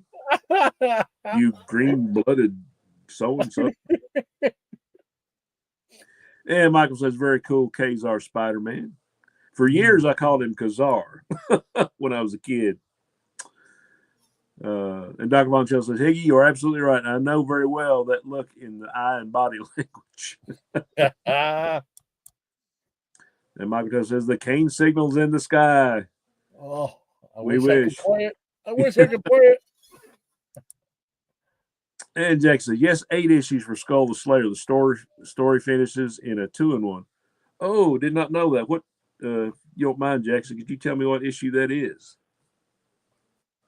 I might already have it, but I can't remember that. And Brian says, Curator Jackson sent me a copy of the Pegasus Project collection. I agree it's an amazing story and characters all around. Yeah. Yeah, I just need like one or two to finish that one. And Michael has a very cool skull pterodactyl cover. I knew he would like that one. Yes, sir. And Double A says, Shannon showing his war comics. I guess my favorite is where the Universal monsters became soldiers. They even had a Medusa with the animated snake hairs. Oh, wow. Yeah. Very cool. Scotty says, are there voices in the background or are my neighbors having a party? That is my grandson in the other room with his grandmother. And Werewolf says, I have skull number 1, but I'm still missing hamsters 26. Yeah, man, I don't think I'm going to get around to finding those books, man. I'm sorry. I just, I know they're there somewhere, but that's a lot of work. Yeah. And Michael Taylor says, very cool Spider-Woman, Hulk, and Werewolf by Night Covers. Yeah. And Lead Paint's in the house. Hey, welcome, Greg. Glad to see you, buddy. He says, good morning. And Ron just says, good morning, Lead. And Jackson says, hey to Lead Paint. And Jason, tomorrow for Superman, I can't tomorrow's the main Renaissance fair with my daughter. Yeah, I had to, unlike a lot of people, had to wait a week just because of work and music obligations. And my son was on a work trip to Phoenix, so he just got back Thursday. So we're going to go ahead and see it tomorrow. And Scotty says, Holly Hobby is a rag doll of Laura Ingalls. And John says, you ever watch that video where Army's woman boxing champion challenges anyone in the crowd and gets smashed by some random entitled enlisted man? That's Spider-Man versus Spider-Woman. Sorry, girls. Oh, ouch. He's trying to cause trouble. Uh-oh. And Jason says, how many people here have seen it though? I haven't seen Superman yet. I assume this crowd all loved it. Yeah, all the people that I've seen, I mean, there's been like a dozen reviews already. I've not watched any of them just because I don't want any spoilers, But from all accounts, it's doing really great. Yeah, I haven't seen it yet. I'm hoping to see it sometime here in the next few weeks. So, but I haven't seen it yet. And Ron says, Holly Hobby was a greeting card character that was turned into a doll, much like Strawberry Shortcake. You are correct, kind lady. Yeah. And from Scotty, yeah, I always thought Strawberry Shortcake was Holly Hobby with color. And from Michael Shannon, I was big into the sports and non-sports cards as well. Yeah, I wish I still had a bunch of them, especially man those old ABA cards. I was like, man, those things are outrageous now. And Jeff says, I collect ex-wives like Jackson. Oh no. And Scott says, all my exes are in Texas. You knew it was coming. Yeah. And Brian says, Curator, are you and your Jackson's exes all in Texas? And Jay says, collect ex-wives? Nope, stopped at one. Me too. I couldn't afford anymore. Oh, you got an ex-wife too? No, I don't. you saying soon? I just okay. stopped at one wife. I just stopped at one wife. All right, I was starting to worry about it. Right. And Michael Taylor says, I remember being obsessed with buying packs of Happy Days cards in the 70s. Yep, I remember those. Early 70s, yep. Michael Taylor, Wacky Packs, awesome as well. Okay, yeah. Yeah, I love Wacky Packs. And Scotty says, I collected those DC and Marvel cards until they stopped making them for the card games. No numbers, no way to catalog my collection. And Jason says, wait, are there Maranya action figures? If there are, I want one. Yeah. And Double A says, to answer the survey, I, of course, collect comics, but in addition, I also collect cribbage boards since I'm an avid cribbage player. There's even a book about collecting such boards. Oh, that's awesome. Very neat. And Brian says, only if I make a custom one with one of those companies, Jason. And Dr. Von Chill says, I stopped at common law wife more than 30 years ago. She pays no attention to my online life, but so what? Bring it on, honey. And Jeff says, I have a huge collection of non-sports cards. Awesome. Yeah. And Jason Nutter said, the official what if issue is what if Conan the Barbarian fought Wolverine? However, Red Sonja in it, and she falls in love and leaves with Wolverine. I guess technically not married. LOL. Oh, running out on Conan. Sounds like the Bold and the Beautiful or something. Jason Nutter says, what's the phone number for those companies, Maranya? Let's get this started. Absolutely. Let's go. Dr. Moncello says the old 7-Eleven Slurpee cups, I sold my collection 20 years ago. The only one I kept was the Gil Kane Knight Rider, the incredible cover image from Knight Rider 4. I know which one you're talking about. Awesome. Awesome. And Scotty says, Creature Commandos. And AA says, speaking of Spock, the Ponfar episode shocked me because you would think the Vulcans would have that under control, what with their stoicism and all. Stoicism, now that's a word. That's the word of the day. And Dr. Montiel says, AA, you would think so, eh?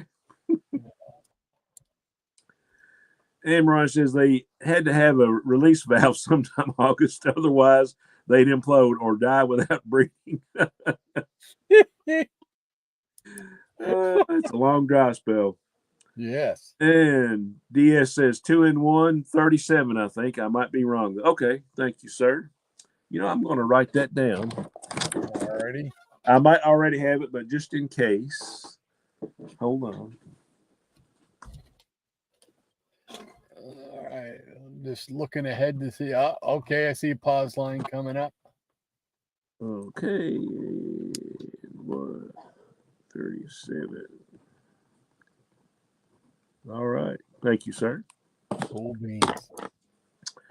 Michael Tess says, this is a great show. Like everyone, I love talking about all the great childhood stuff I had. That's why we're here, buddy. That's it.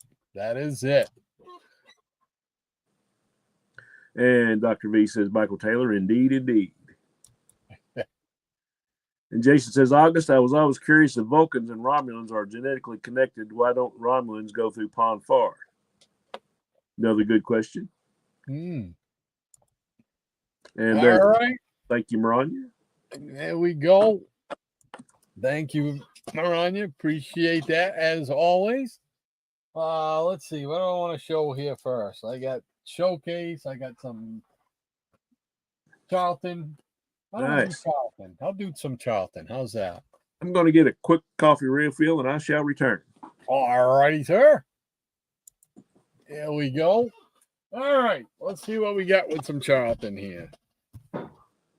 We're gonna start with some Blue Beetle, the first run of Blue Beetle, I believe, not the Golden Age ones, but I believe this is Dan Garrett, and this is right. Yeah, this is Blue Beetle, Volume 3, number 52, 1965.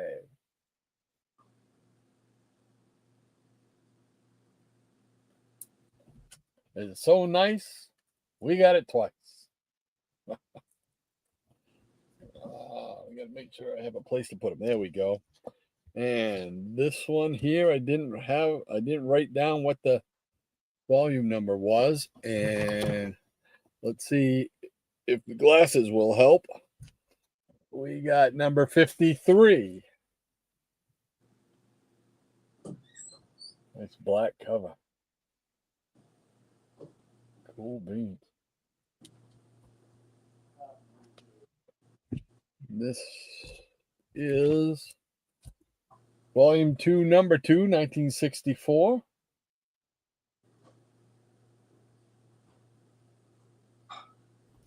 And again, we got that sickness going.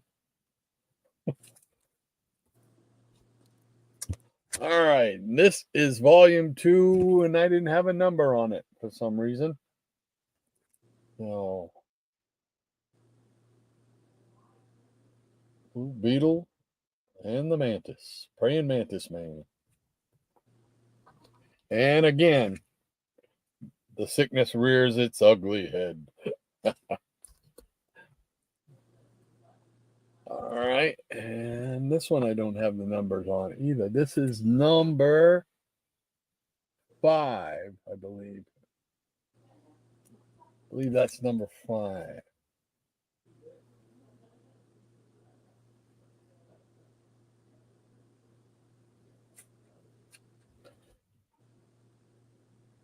And this is volume number 3, number 54. The Eye of Horus. And this is Blue Beetle this is volume 3, number 50. Prior to this, it was Unusual Tales. Unusual Tales 1 through 49, and then with 50, it became the Blue Beetle.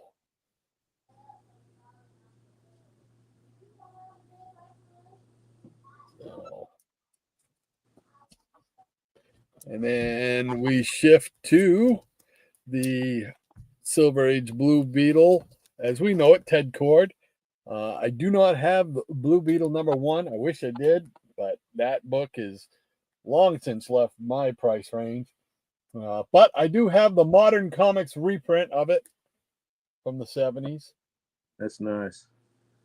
Yeah, I'd love to have more of those Silver Age Charlton action heroes, man. They're getting outrageous. Yeah, they're really taking off. We got what's the number? I think this is number 2. I can't believe I didn't write these down. I thought I had these all cataloged. Yeah, every time you show those, I get comic book envy. And then number 3 with the Madmen. Nice. And here's the Modern Comics reprint of that. Ditko. And number 4. Oh, that's a great cover. Yeah, those are modern reprints, man. I used to, early on, I used to poo-poo those away about like I did the Whitman variants. I don't do that anymore. I know. Now we covet them, Yeah. It's like, holy mackerel. And here's the last issue of that run, number 5. Nice. And you can attest to this more so than me, because I know you're an aficionado on it. There was supposed to be another book, but wasn't it in like Comic Cavalcade or something like that? I don't know about that. I know that at one time there was supposed to be like a 5-star spectacular, and and there was one like the first issue DC Special Series, but it was supposed to like it was either that or it was called like DC Action Heroes, but it was supposed to be like a weekly comic featuring all those characters. But then they used them in Crisis, the first Crisis. Yeah. And of course, originally Alan Moore was wanting to use those characters in Watchmen, and they said, well, they were slated for the Crisis and all that, so he had to they're basically remade versions of all the Charlton action heroes. Pulled the rug right out from under him. Pulled the rug right after. I would have liked to have seen that. That would have been interesting. That would, to be a fly on the wall in that meeting. Yeah. Yeah, because I like to see the book. I mean, I loved Watchmen, but I like to see those characters in that place. And this guy seems to be popular now, although to me it's not really the same character, but it's the Peacemaker. Peacemaker. Yeah, I just saw it. Have you seen any of the show? I've seen a couple of them, but not exactly my cup of tea for the character. But yeah, they made it like an action comedy. But I've seen previews for the second season coming up, and they're going to have like the multiverse in it. They're going to have like 2 versions of Peacemaker. Yeah, like I've seen that. Yeah, like one is supposed to be like in the regular funny version, and one's supposed to be like in the new DC cinematic universe. So now see that may interest me. I may have to check that one out. This is number 2. Nice. Now you got the first appearance of him too, right? Like Fighting Five. In what is it? Fighting 544, I think it is.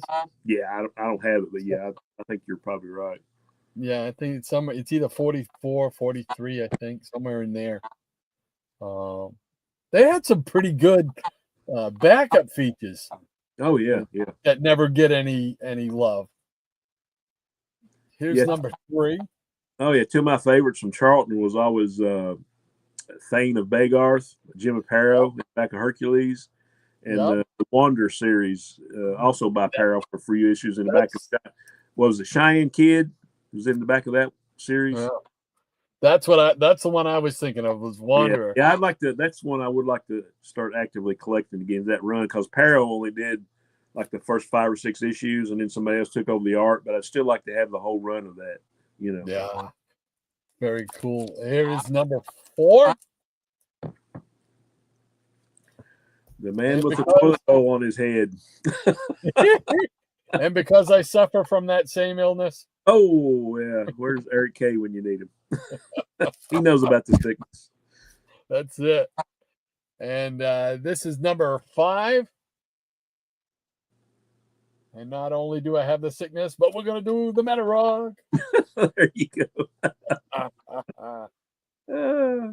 So, and then the modern comics reprint of number 1. Oh, cool. And then to keep, just because in my mind I got to keep things together like that, is the Peacemaker from DC. Yeah. The miniseries. It's number 1. Cool deal. Number 2. Nice. Number 3. Those are good covers. Yeah, this was a pretty cool one too. Oh yeah. And then we shift gears to the Phantom with Jim Aparo art. Here we go with number 34. Oh yeah. It's more of the good stuff. I'm trying to get all his Phantom work in from Charlton. It's number 36. Yeah, I've got that with it. Yeah, I'd like to get all that and all of the stuff that Don Newton did. You remember all those great painted covers he did on the last of that series? Yep. Man. And I love this cover. This is one of the really, really cool ones. Man, I miss Jim Aparo. Yeah, man. He was on so many of the books I loved. Here's number 58. Yeah. Have that one in the box over there. And then we got number 66. Nice. And then to finish it out, I got I just love this book because I love the character. But The Return of the Question in Mysterious Suspense. Yeah. Yeah, I like it's that. Very one. cool. One shot. So, all right, there we go. Good stuff, man. Let's see. I got to find someplace safe to put these. Put you right there. There we go. All right, let's get back together again. All right. There's the pond light. Thank you very much, Miranda. Appreciate it. As always, keep me in line here so I know where I'm going, what I'm doing. Dr. Von Chilla says, I was obsessed with Wacky Packs and the $6 Million Man cards. Obsessed, he says. Nice. Michael Taylor says, I also bought packs of Star Wars cards in the 70s, etc. I used to, when we got to there used to be a store in town, Giroux's Market, and they were the only ones that I knew of that had the Marvel superhero cards, the numbered ones that they would show like panels almost like right out of the comics, Right, and stuff. So, but those were ones that I wanted to get more Hulk, but I got a lot of Captain America. And it's the one with the sleeper story where he's on that flying UFO like thing with the Oh wings. yeah, yeah, I remember that. And for some reason, that always stuck in my head. So I'm fascinated by that story and the artwork with it. So Scotty says, I still have my elementary school clipboard with Bionic Man and Wonder Woman and woman stickers on it. Nice. Bionic Man. Scotty also says, and wacky packs, etc. Double A says, that's a good question, Jason, about the Romulans. Jason says, is it a collection if you have way too many pictures of your kids and are that parent? No, it's not, Jason, because I've got a million pictures of my kids, and they will also tell you I got a million videos of Oh yeah. them as kids. So for a while there, I had a video camera, stuck on my hand at all times. Michael Taylor says, John, I was obsessed with buying packs of $6 Million Man cards as well. Michael also says, I love the creature feature cards as well. Nice. Neat. Actually, no, I don't even remember seeing creature feature cards. That would have been neat. Michael Taylor says, with the funny text on them. Ah. Like, must be like the Marvel cards. Yeah, they were. August says, Lady M, the first time I saw Spock, I thought he had no emotions because he did not react to Mudd's women, whereas all the other men fell under their influence. Yeah, Roger C. Carmel, right? Wasn't that the guy who played Mudd? Yeah, I remember. It's funny, I can remember that, but I can't remember what I had for breakfast 2 days ago. Yeah. Morania says Romulans are the more violent side in general, so they could mate at any time, and usually did. Pon farr, I believe, was more a mental control over urges, and the Romulans weren't into that. Getting into some serious Star Trek lore here. I like the Romulans and Rihansu series of novels myself. I used to have a hardbound collection that disappeared in one of my moves. Oh, man. Oh. Oops. There we go. The Jackson Roykirk says, Shannon, the Marvel 2-in-1 with Skull is number 35. Sorry for the delay. I was in another room, he says. Quite all right, sir. I appreciate the info. All right. Cool beans. Dr. Von Chilla says, Michael Taylor, I was so obsessed with $6 Million Man cards that walking in the door of my local corner store, the clerk said, we don't have any Steve Austin cards. A memory that is burned into my brain. Those darn kids. That's when they know you, right, Dr. Von Chilla? Look like they would want your business, you know. Ryan says, right, they were trying to show the difference between Vulcans and humans in that episode. And Michael Taylor says, John, very cool memory. Yes, I was obsessed with the $6 Million Man cards as well. Jeff says, I love the Blue Beetle. Fantastic stuff. They did him wrong with the new version of him. Modern comics reprints are just as good. It's so funny because that's exactly what you described before. That was the same for me with those, and it was the same for me with the like the reprint books that Marvel would put out. Yeah, double feature and stuff like that. Oh yeah, it's like, oh no, they're reprints. Now it's like, oh, I'll take that. Yeah. I mean, anytime I find that stuff like in $1 boxes or $2 boxes, I like pull up my phone. Which ones do I need? Oh yeah. Marvel superheroes is the big one for me because obviously the Hulk was featured in that. So that's the one I'm trying to finish off first. Scotty says, modern comics are the only modern comics worth reading. There you go. Michael Taylor says, obsessed with Charlie's Angels cards as well. There you go.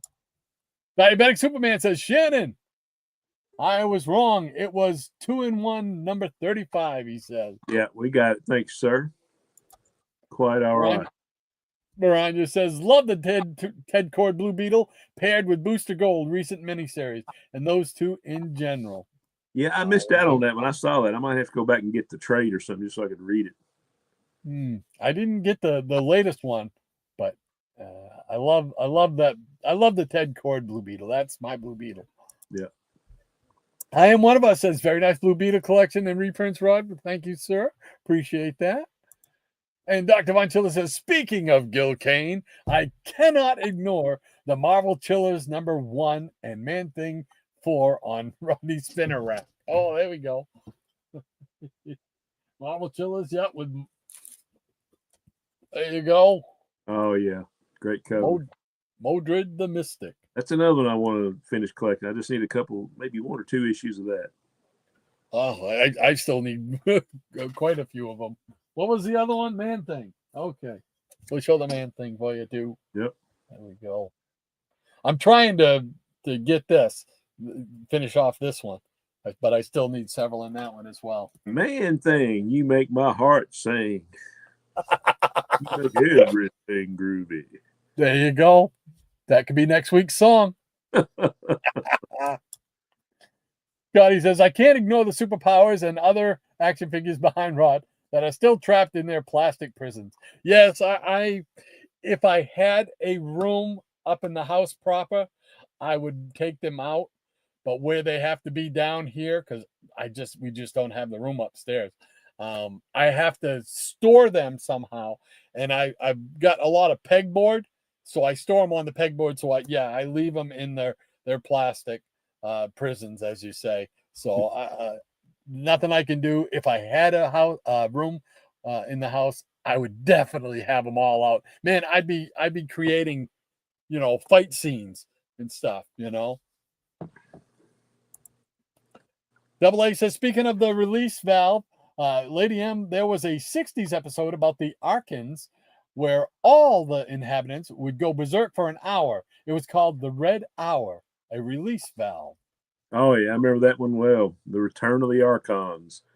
It is the will of Landru. You remember that? I wish I could say I do. But oh, man, you're an original series guy. What do you mean you don't remember? I know. I can't remember. I don't hold all that knowledge in my head like you guys. I can't do it. I just don't have. I'm getting old and feeble. Well, you need to look that one up. That's a good episode. Oh, and I've got the series over there somewhere, so I've got to pull those out and play it and go through. But I remember like the ones where the face painted was half Frank Gorshin, half black, half white. Let this be your last battlefield. Yeah. Yeah. I mean, that one really always stuck with me. Yeah, that was kind of a riff on race relations at the time too. Yeah.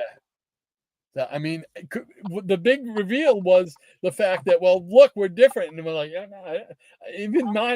I'm thinking, you're not different. And then, no, he's black on the right side. I'm black on the left side. Right. Like, I didn't even realize that. Yeah. And that like freaked me out. I'm like, I didn't even realize that. Yeah, I didn't either when I was a kid. Oh. Dr. Von Chilla says, baked pork chops and cheddar broccoli for lunch today. Got to head out as rain is in the area and I've got to mow the lawn. Hope to see y'all soon. In the meantime, please love yourself. And thank you very much, John, for being with us. Yeah, I appreciate you being here, man. It's always great to have you here.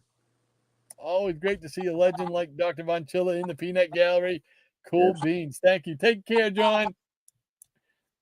Jason says, love some Blue Beetle and Booster Gold, Maranya. Yes, sir. Mike Thiel says, speaking of Roger, he's doing a 3-part Marvel value stamp collection. Yeah, did he got all the books finally? I think I saw. Yeah, that's on my playlist to watch all those. Cool beans. Yeah. Good for him, man. Awesome. He got all those. Did he have a total number of how many books had the Marvel stamp?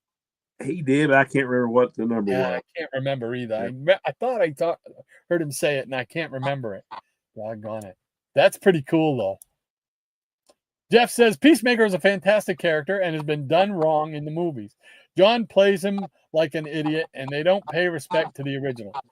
I got to admit, I kind of feel that way. Yeah, I would like to see a true version of Peacemaker, but that's just me. And they don't make TV shows and movies for just me. So, V Jackson Rourke says, "See you, Dr. V." Jason says, "Have a great day, Dr. Von Chilla." Scotty says, "So how many comics do you all read per day?" I don't get to read hardly any per day. If I get to read any per week, I'm doing good. Yeah, it's kind of the same with me, but I do take like maybe 1 or 2 days a week and just get a little stack, just kind of catch up, especially on the new stuff and old stuff that I haven't filed away yet, which there's like 4 piles of that on my 5 piles, sorry, on my sorting table right now. Oh, So, yeah, I mean, I have to have time off from work before I can get caught up on stuff that I enjoy, other than family, So, but I have a day off coming up week from Monday, so I want to enjoy that. cool beans. Yeah, I just need to be able to put together, like you said, a good block of time. Like I need like really a solid week.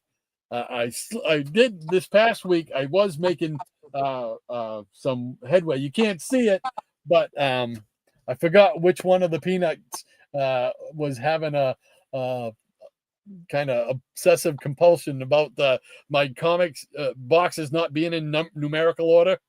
Well, I've got the first 2 shelves over there and first 3 shelves are now in numerical order.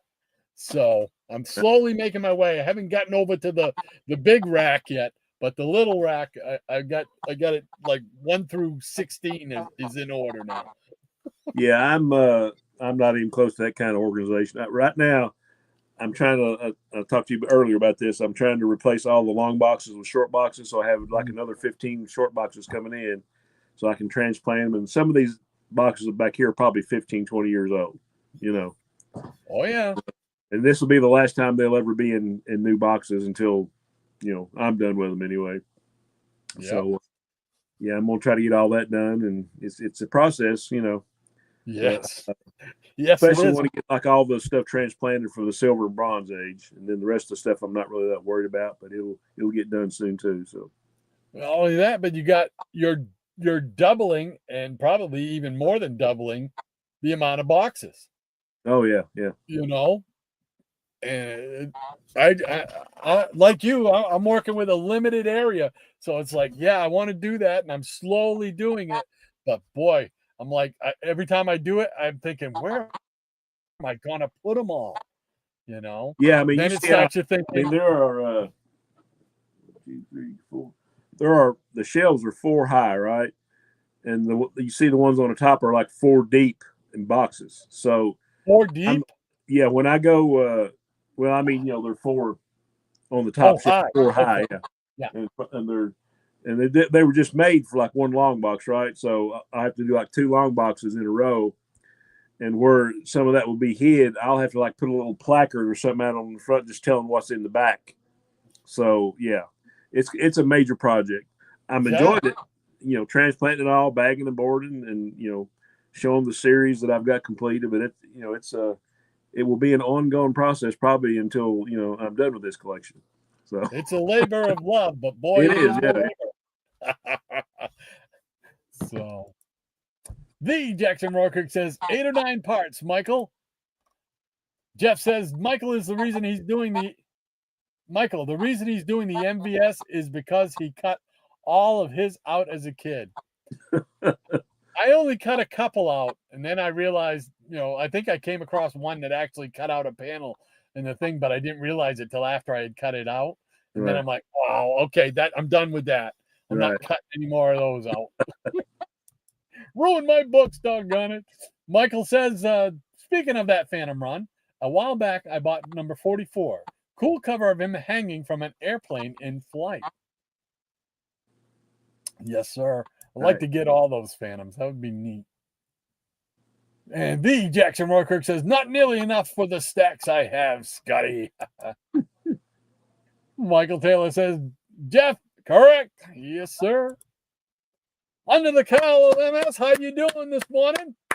Nice to see you, buddy. Great to have you with us. He says, Scotty, I make sure to read 1 hour before bed every night. There you go. There we go. Maybe that's what I need to do. That might be a good way to do it. And Jeff says, I'm working on Batman 1966 cards. Oh, yeah. Cool. Yeah. He says, it's a hard series to collect. Yeah, I bet it is. I bet it is. Yeah, it's just like the Planet of the Apes trading cards first came out. And I've got like a few. I've got card number 1 and a few other scattered ones, but that one's a hard one to collect. Ooh, wow. Michael Taylor says, terrific book, Gerard. Thank you very much, Michael. Appreciate that, my friend. Scotty says, that's a good thing to do. Under the cowl of MS, I just got lighting in the kitchen in here, and now I can actually read inside instead of waiting on summer to end. I love reading outside. And it's the best light. Yeah, I agree. I sit on the deck and read comics a lot. I'm always afraid to take my books outside. I am. I'm just afraid. I'm afraid that I don't know, a bird's gonna come by and poop on it or something. I don't know. You know. That's an unhealthy fear, man. Yeah, I'm telling you. You got to get outside. Get out of that basement. Well, I do get outside. I just don't bring my comics out. Everybody got to think, geez, he's got to get outside and touch grass. No, I get outside. I just don't bring my comics or any of my toys or anything out there. I just can't do it. Oh, let's see. Jason says, can't we picture Dr. Silver Age with a big suitcase-sized video camera on his shoulder? Yeah, it was a big one. It was a big one back in the day. And the kids would be like, oh, geez, Dad, come on. Right. Yeah, it was kind of funny. My wife and I, we were talking about one of the next times we have all the grandkids. We got some video of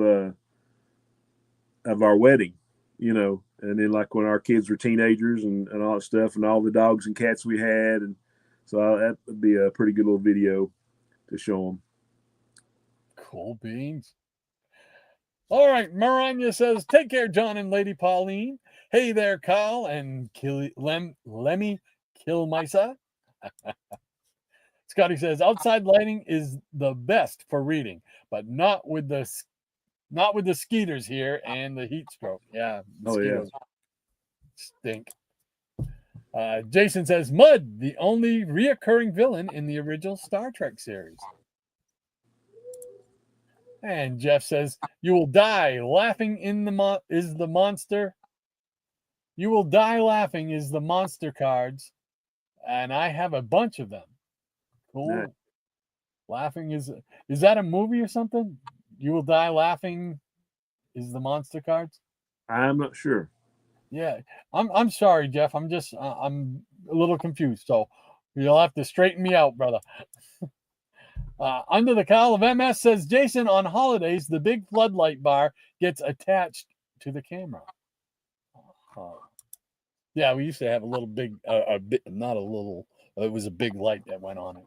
Yeah. Maranya says, Koloth was supposed to be a recurring Klingon, but William Campbell was unavailable the next time they did a Klingon episode, so the idea was dropped. Yeah, and another cool factoid there, that same actor is the one that played Trelane, who like the little guy that had his own planet, and he was wanting everybody to beam down there and everything, and he was like some kind of powerful being. You remember that one? I don't. Oh, okay, on. I'm done with you in Star Trek. Don't even call yourself a Star Trek fan. Yes, babe. I'm leaving to go see Mom. Okay. All right. I may or may not go to the shop after, but if I do, I'll text you, let you know. All right. All right. I love you. Love ya. Bye. Bye-bye. Okay. My wife says hi, everyone. Hello to Tam. Gonna go run some errands, go visit her mom. So, all right. Jeff says, I am almost done with the $6 Million Man and Bionic Woman card set. Oh, cool. Nice. Scotty says, speaking of collecting, I still have my Bionic Woman, Fembot, Maskatron, and a Pulsar action figure from the 70s. I never got Steve, Rudy, or what was the boss? Oscar Goldman. Oh. Yeah, because we keep seeing him. What's his name? Richard Anderson? Yeah. No. Is it Richard Anderson? Yep. Okay, because we keep seeing him appearing in a lot of the old westerns from the 60s. And we pick him up, and that's my first thought is, hey, there's Oscar Goldman. Right. I like him. Jason says, Rod, too much Star Trek? Let's talk some wrestling. Oh, geez, don't get me started. Roddy Piper, Mr. Perfect, Bobby the Brain Heenan. There we go. Classics all three, legends all three. Maranya says, Oscar Goldman, I had Steve and a fembot. That $6 million man figure, is that the one you used to be able to look through? Yeah, with the demonic eye, yeah. Okay. All right. Just want to make sure I was talking about the right one. Jason says he's laughing out loud under the cowl. Double A says, didn't William Campbell play Trelane too? Good on you, Double A. Somebody here remembers the important stuff. Scotty says, yeah, Oscar Goldman, the Grouch. The Jackson Rourke says, I had a fembot, wife number one.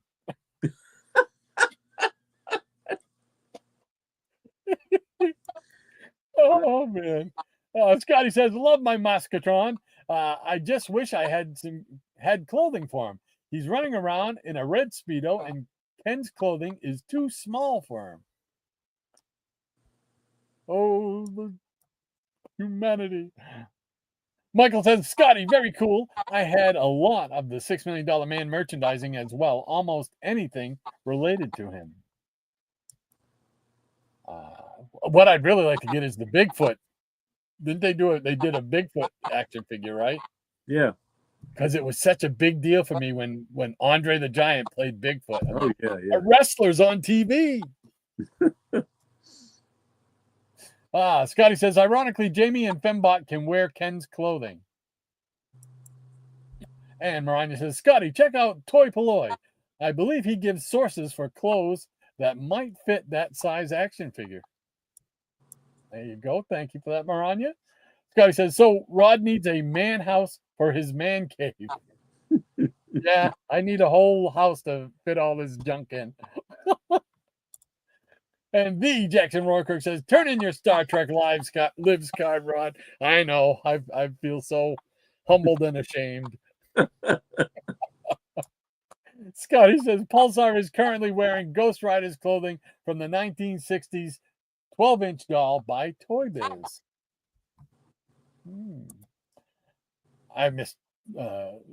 Whenever I think Toy Biz, I think of what's the KB Toys. KB Toys. They were the toy company around it. They had all the cool action figures. If you wanted an action figure, that's where you went to. Of course, they went out of business. Scotty says, Pulsar was Mattel's Bionic Man. And Maranya says, or do searches on Amazon for Bionic Man clothing. They should come up with something good. Good suggestions. Michael Taylor says, like everyone here, I could go on for 10 more hours talking about all my childhood stuff. Yeah, it's so much fun, man. So much fun. Michael Taylor says, later, John. Jason says, oh, dang, almost done with the show. Wally West is the best Flash. He tried to sneak it in there. Hey, that new Absolute Flash series is really, really good. I will agree with him on that one. But it's still Kid Flash trying to be Flash. Double A says, yes, that was Landru, the computer god. The other computer god was Val. Remember, Shannon? I do remember Val, yeah. Oh, how do you guys keep all we that? We don't want to make Val angry. He'll bring down the lightning. we must feed Val. He hungers. V. Jackson Borgberg says, when I look at Bionic Man clothing online, all I find are long sleeve shirts with sweat under the arm on the left side. Oh, I love it. I love it. Oh, Scotty says, does anyone here have or had Pulsar for that purple enemy Hypnos? I think. I never had him. I am not familiar with any of those. Yeah, I don't know anything about Pulsar. Michael Taylor says, Roger dropped the third video on Thursday. Oh, about the Marvel value stamp. Yeah, I got to catch up on that. They're all on my to watch list. Mm-hmm. The Jackson Roykirk says in the early shows, they would put sweat under the left arm only because the right one wouldn't be sweating. That is not something I remembered. Oh, I love it. There you have something that pays attention to details right there. Yes, that's paying attention to detail. Maranya says the trek with David Soul was one of the natives on that planet. I remember it well, August. Yeah, that was the other than the children of Vol. Like they saw Chekhov kissing a girl and said, "Can we try that?" You know, and says, "Oh, that was pleasant." And all of a sudden, the lightning and thunder come down. So, oh, we have angered Vol. You know. Jason says, "Read comics. We still read comics. I thought we only talked old comics." We still read our comic books. The Jackson Roykirk says, seems like it, Jason. I'm on YouTube way too much watching shows like this instead of reading. Double A says, Lady M, I think Captain Kirk should not have destroyed Val. After all, the inhabitants of Utopia otherwise had a utopia otherwise, right? I'll have to disagree on that because no, they weren't allowed to have kids or other relations. Michael Taylor says Shannon gives new meaning to the song 21 bottles of beer on the wall, 21 plus bottles of boxes of comics on the wall. Mariana says, except for those exploding rocks and dart shooting plants. Yes. See, Rod, how many people know this episode? I got nothing. Holy mackerel. I that's it. I'm gonna have to just pick a day, sit down and watch them all again. Scotty says, I need some comic shelves. I can only go 3 high with plastic boxes I use before they start crushing the bottom's lid. Yeah, I bought those, what they call them. They call them baker's racks, metal racks. Yeah, I bought some of those, but then the last one I bought was a plastic one because it goes up higher. I can fit more boxes on that one. So there's a couple options out there, Scotty. Curator 68, Jeff, he says, I want to get mine down where all my comics will fit in one big filing cabinet and do the same with my cards. There's no way any of these would fit. All of these would fit in one filing cabinet. It would drive me crazy. I do have a big filing cabinet, one of those ones that's more wider than it is tall. And it would be, I've seen people adapt those for holding their comics. That would be neat. But right now it's filled with 1,000 videotapes of cartoons from the 80s and 90s. Scotty says, Rod lives in Angry Birds area. Please don't poop on my comics.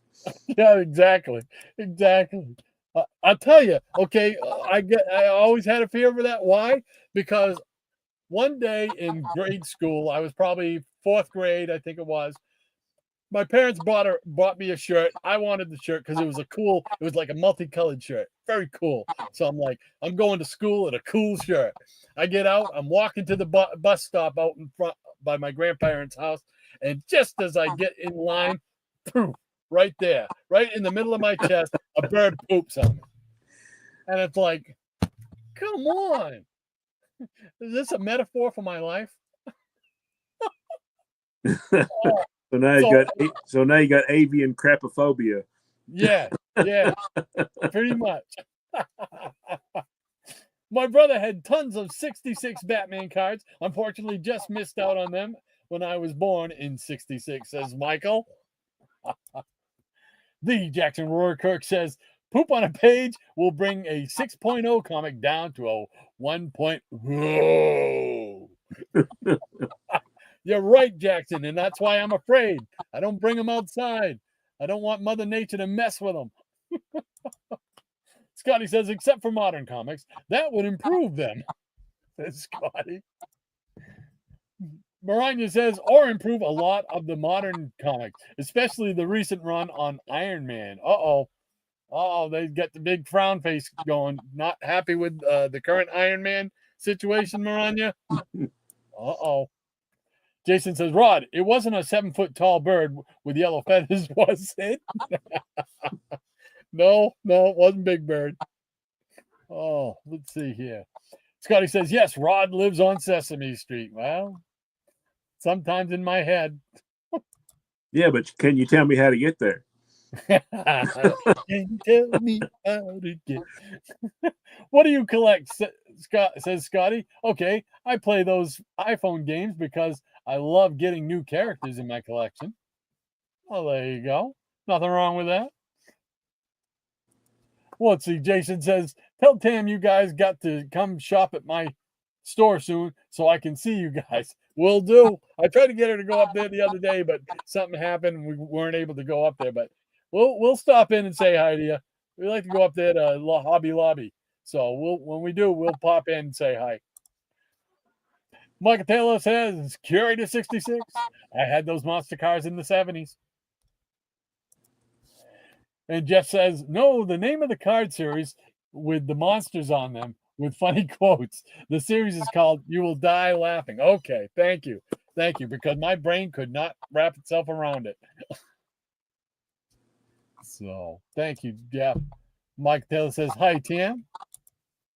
And Scotty says, oh, that was a magazine series, Jeff. I saw it on a channel on YouTube. There you go. Diabetic Superman says, Q was like Trelane. Now, I remember Q. Yeah. It was that sort of character. What's that? Yeah. It was that kind of character. He was like all powerful almost. Yeah. Maranya says, fun fact, Richard Anderson, Oscar Goldman, refused to watch himself on TV, especially $6 Million Man and Bionic Woman. I wonder why. Jeff says he also played in a show called Cannonball back in the 1950s. Wow. I don't remember seeing that. Cool beans. Mike Taylor says one of my favorite $6 Million Man toys was the projector. You would insert a cartridge and spin the handle, and you could watch scenes. Anyone remember that toy? I do not. I remember those old projector shows. Yeah. Remember that projector show? But I don't remember that one. Cool. Robert Harrison says, happy trails. Until next time, collect what you like and when comics were fun. Cool beans, Bob. Take care. Stay warm up there in Toronto. Take care, buddy. Rania says, take care, Robert.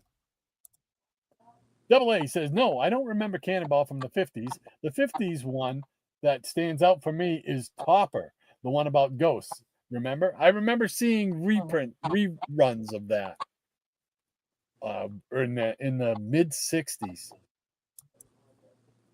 Scotty says, I don't recall that, Michael, but I had the computer beauty salon for Jamie. And Scotty also says, Maranya is searching eBay for Bionic Man clothing. No, he says Maranya is told him to search. Cool beans. Scotty says, it's just his red suit over and over. Hey, Tempest from Mars. Hey, Tempest. Glad to see you, buddy. How you doing? He says, good afternoon, everyone. I have a Pulsar, Scotty. Never managed to track down a Hypnos, though. Cool beans. And Michael Taylor says, great show as always. Had a blast, Rod, Shannon, and the Peanut Gallery. Have a great weekend and upcoming week. This was so much fun. Well, glad you were here, Michael. Thank you so much. And thanks again for filling in, doing the line. You and Jackson, while Maranya was in the process of moving. We greatly appreciate your help. Yeah. Appreciate you, Mike. You have a good weekend, buddy. Take care. Maranya says, hey there, TFM. And TFM says hi to Maranya. And Scotty says, $6 Million Man clothes. Oscar Goldman clothes are $8.90 plus shipping. Cheapest item he's found so far. Maranya says, take care, Rod, Shannon, the Peanut Galleries, the Nuts of the Day, the Foofs, the studio audience, and Maranya's legion of peanut pets. Stay safe, cool, and hydrated. Words to live by. Thank you so much, Maranya. Great to have you back. Thank you so much. It certainly is. Thank you. And we're patiently waiting for the Moo Moo Maranya version to come out. We want to see that and the action figure. And the action figure. That's right. Got to get on that. Scotty says, my sport and shave Ken has been wearing Fembot's black suit since 1980 because he looks like a karate dude in it. He's super posable and afraid to remove it. He's probably black under the clothing now. Oh. Jason says, have a great weekend, Maranya. And Maranya says, probably, Scotty, they warn against storing dolls and action figures in black or dark colored clothing for that very reason. The dye must leak into it. Yeah, probably. Double A says, evidently because of today's topic, Rod is postponing his review of the Superman movie. Hopefully next week then. I have not seen it yet. I don't know if I'm going to get to see it within the next week or two. I'd like to, but real life just gets in the way sometimes. But I do want to see it. But my brother here, he's going to give you his report next week. I've stayed off of the reviews because I know a bunch of YouTubers and comic community have seen it. I know Higgy has, and Howler Mouse, Grotto, just all kinds of great people. And I say I've got to stay off of YouTube because I want to see the movie without spoilers. So, but the thing I'm tickled, I mean, I always love being able to get together with kids and grandkids. The thing that I think tickles me most is my granddaughter wanted to go see it. My 9-year-old granddaughter. So she might be one of us. Yes. And if she's not, she's still one of me. Michael Taylor says, how about the Hag's vulture from Popeye? I remember that. And Scotty says, I remember Cannonball Run, but it was a movie. I remember that. That was a good movie. Yes. The Jackson Rourke says, fun fact, we again get fun facts now that Maranya is back. Yes, we do. And Jason says, August, I believe he said earlier he hasn't seen it yet. Yeah, no, I haven't seen it yet. You're right. I haven't seen it yet. So, Diabetic Superman says Richard Anderson was also on the last 2 episodes of The Fugitive. This is true. Oh, now see, I did not know that. Michael Taylor says, you're welcome. Had fun doing it. Thank you, Michael. Appreciate it. Double A says, okay, Jason. Okay, thanks, Jason. I'm interested in the movie because of mostly Metamorpho's inclusion. I'm with you, Double A. That is the sole reason I want to see it, is because I want to see Metamorpho on the big screen. Yeah, I'm just as interested or more interested in like the supporting characters than I am Superman, and I'm sure Cornsweat does a great job. From all the reviews I've heard, but I want to see Metamorpho, Mr. Terrific, Hawk Girl, Guy Gardner, Green Lantern, and it was funny because they were interviewing all the actors that played. Nathan Fillion was playing Guy Gardner, and Isabella Merced, Hawk Girl, and Eddie Gathegi, and I can't remember the guy's name that plays Metamorpho, Anthony something. But anyway, they were asking him, says, what character would you like to see next in James Gunn's new DC universe? And the guy played Metamorpho said Martian Manhunter. I said, nice, And then I think Hawk Girl said she wanted to see more women, so she was like voting for Wonder Woman. And the guy played Mr. Terrific said he wanted to see Plastic Man. I was like, yeah. Well, what was funny, Nathan Fillion, the guy that played Guy Gardner, said he wanted to see Batman, and said only for the reason that he wants to see that comic panel where Guy Gardner gets punched out in one punch on the screen. I said, that would be perfect. They have got to do that now. I said, hopefully now that he said that, that'll be in an upcoming movie, because you remember the Justice League International, the Justice League from the 80s, Batman just like, the Blue Beetle and Booster goes like, one punch, he knocked him out with one punch.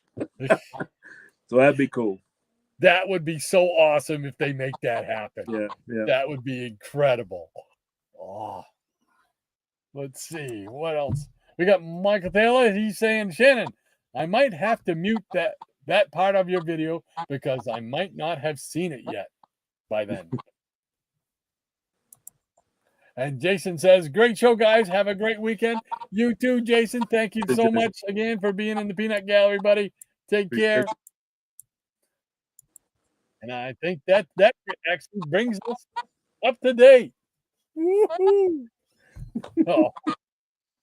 So you got anything going on? I know you got a thing going on next week, right? Yeah, well, I got a music gig tonight, but next week I won't be here because we got 3 shows in 2 days. We got a show Friday night, and then we got 2 shows Saturday, so I'll be unable to make it. You will be out doing the musician thing. So, yeah. But yeah, we'll catch it on the replay. Cool beans. I don't really have anything going on this week, so I'm gonna hopefully get down here some more and try and clean up behind me, so to make it a little more I don't know, a little more useful or something. I don't know. So in saying that you don't have anything going on, that means you can read a big stack of comic books, right? Yeah. No, I can't read the comic books now because I gotta go brush up on my Star Trek.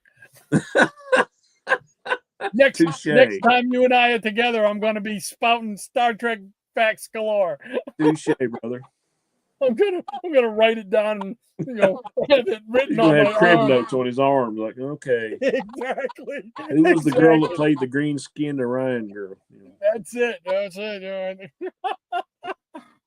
Oh man! Oh, we got some more coming in last minute here, so let's see what they say. We can swap on and off. How's that? All right. Let's see.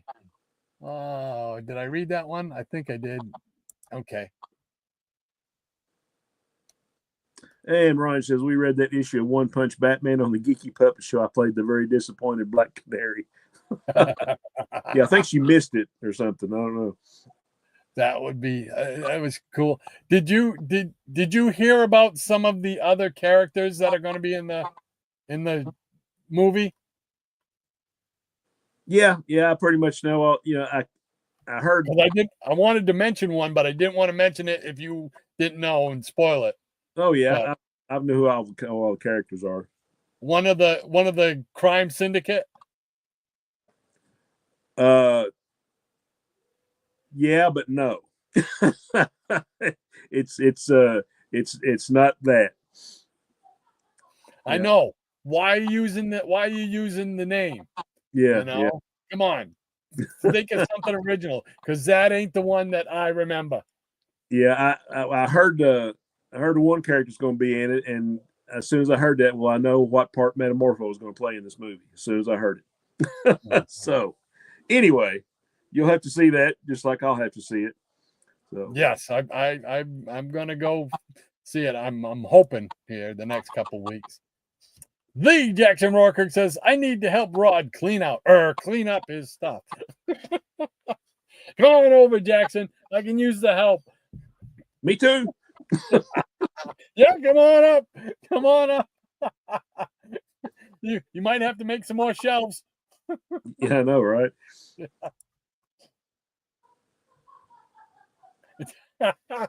There you go. Yeah, Scotty's saying compromise. Read Star Trek comics. Oh. And I'm one of us says time flies when Rod and Shannon talk comics. We seem to talk a lot, don't we? Yeah, we did today, man. We had a lot of good conversation about childhood toys and things we collect and stuff. It's a lot of fun. I had a lot of fun. Jason says, I thought we were talking Star Trek. We're talking comics, laughing all loud. And Jackson says, hello, boss. I need the next 6 months. I actually do need the next 6 months. If I had 6 months, this place would look not totally different, but a whole lot different. That would be awesome. You would think, okay, I'm retired. I ought to have the time. But I don't, man. I don't. Just real life, man, takes over. Understood. Gotta go here. Gotta do that. Got appointments here. Appointments there. Leave me alone. Let me just play down here for a while. Let me play with my good junk. Oh, all right. I think that's going to do it for us for this week. Next week, good luck on your gigs. And we will Appreciate look that. forward to you returning the week after. As far as I know, I'm looking at my calendar here. Like I say, this month is stuffed. Actually, you'll like the calendar. Oh, cool. Yeah, it's got like a Nice. little. Oh, My good. wife found this for me. Yep, this is my gig calendar. This is like all the weekends this month, and it's all.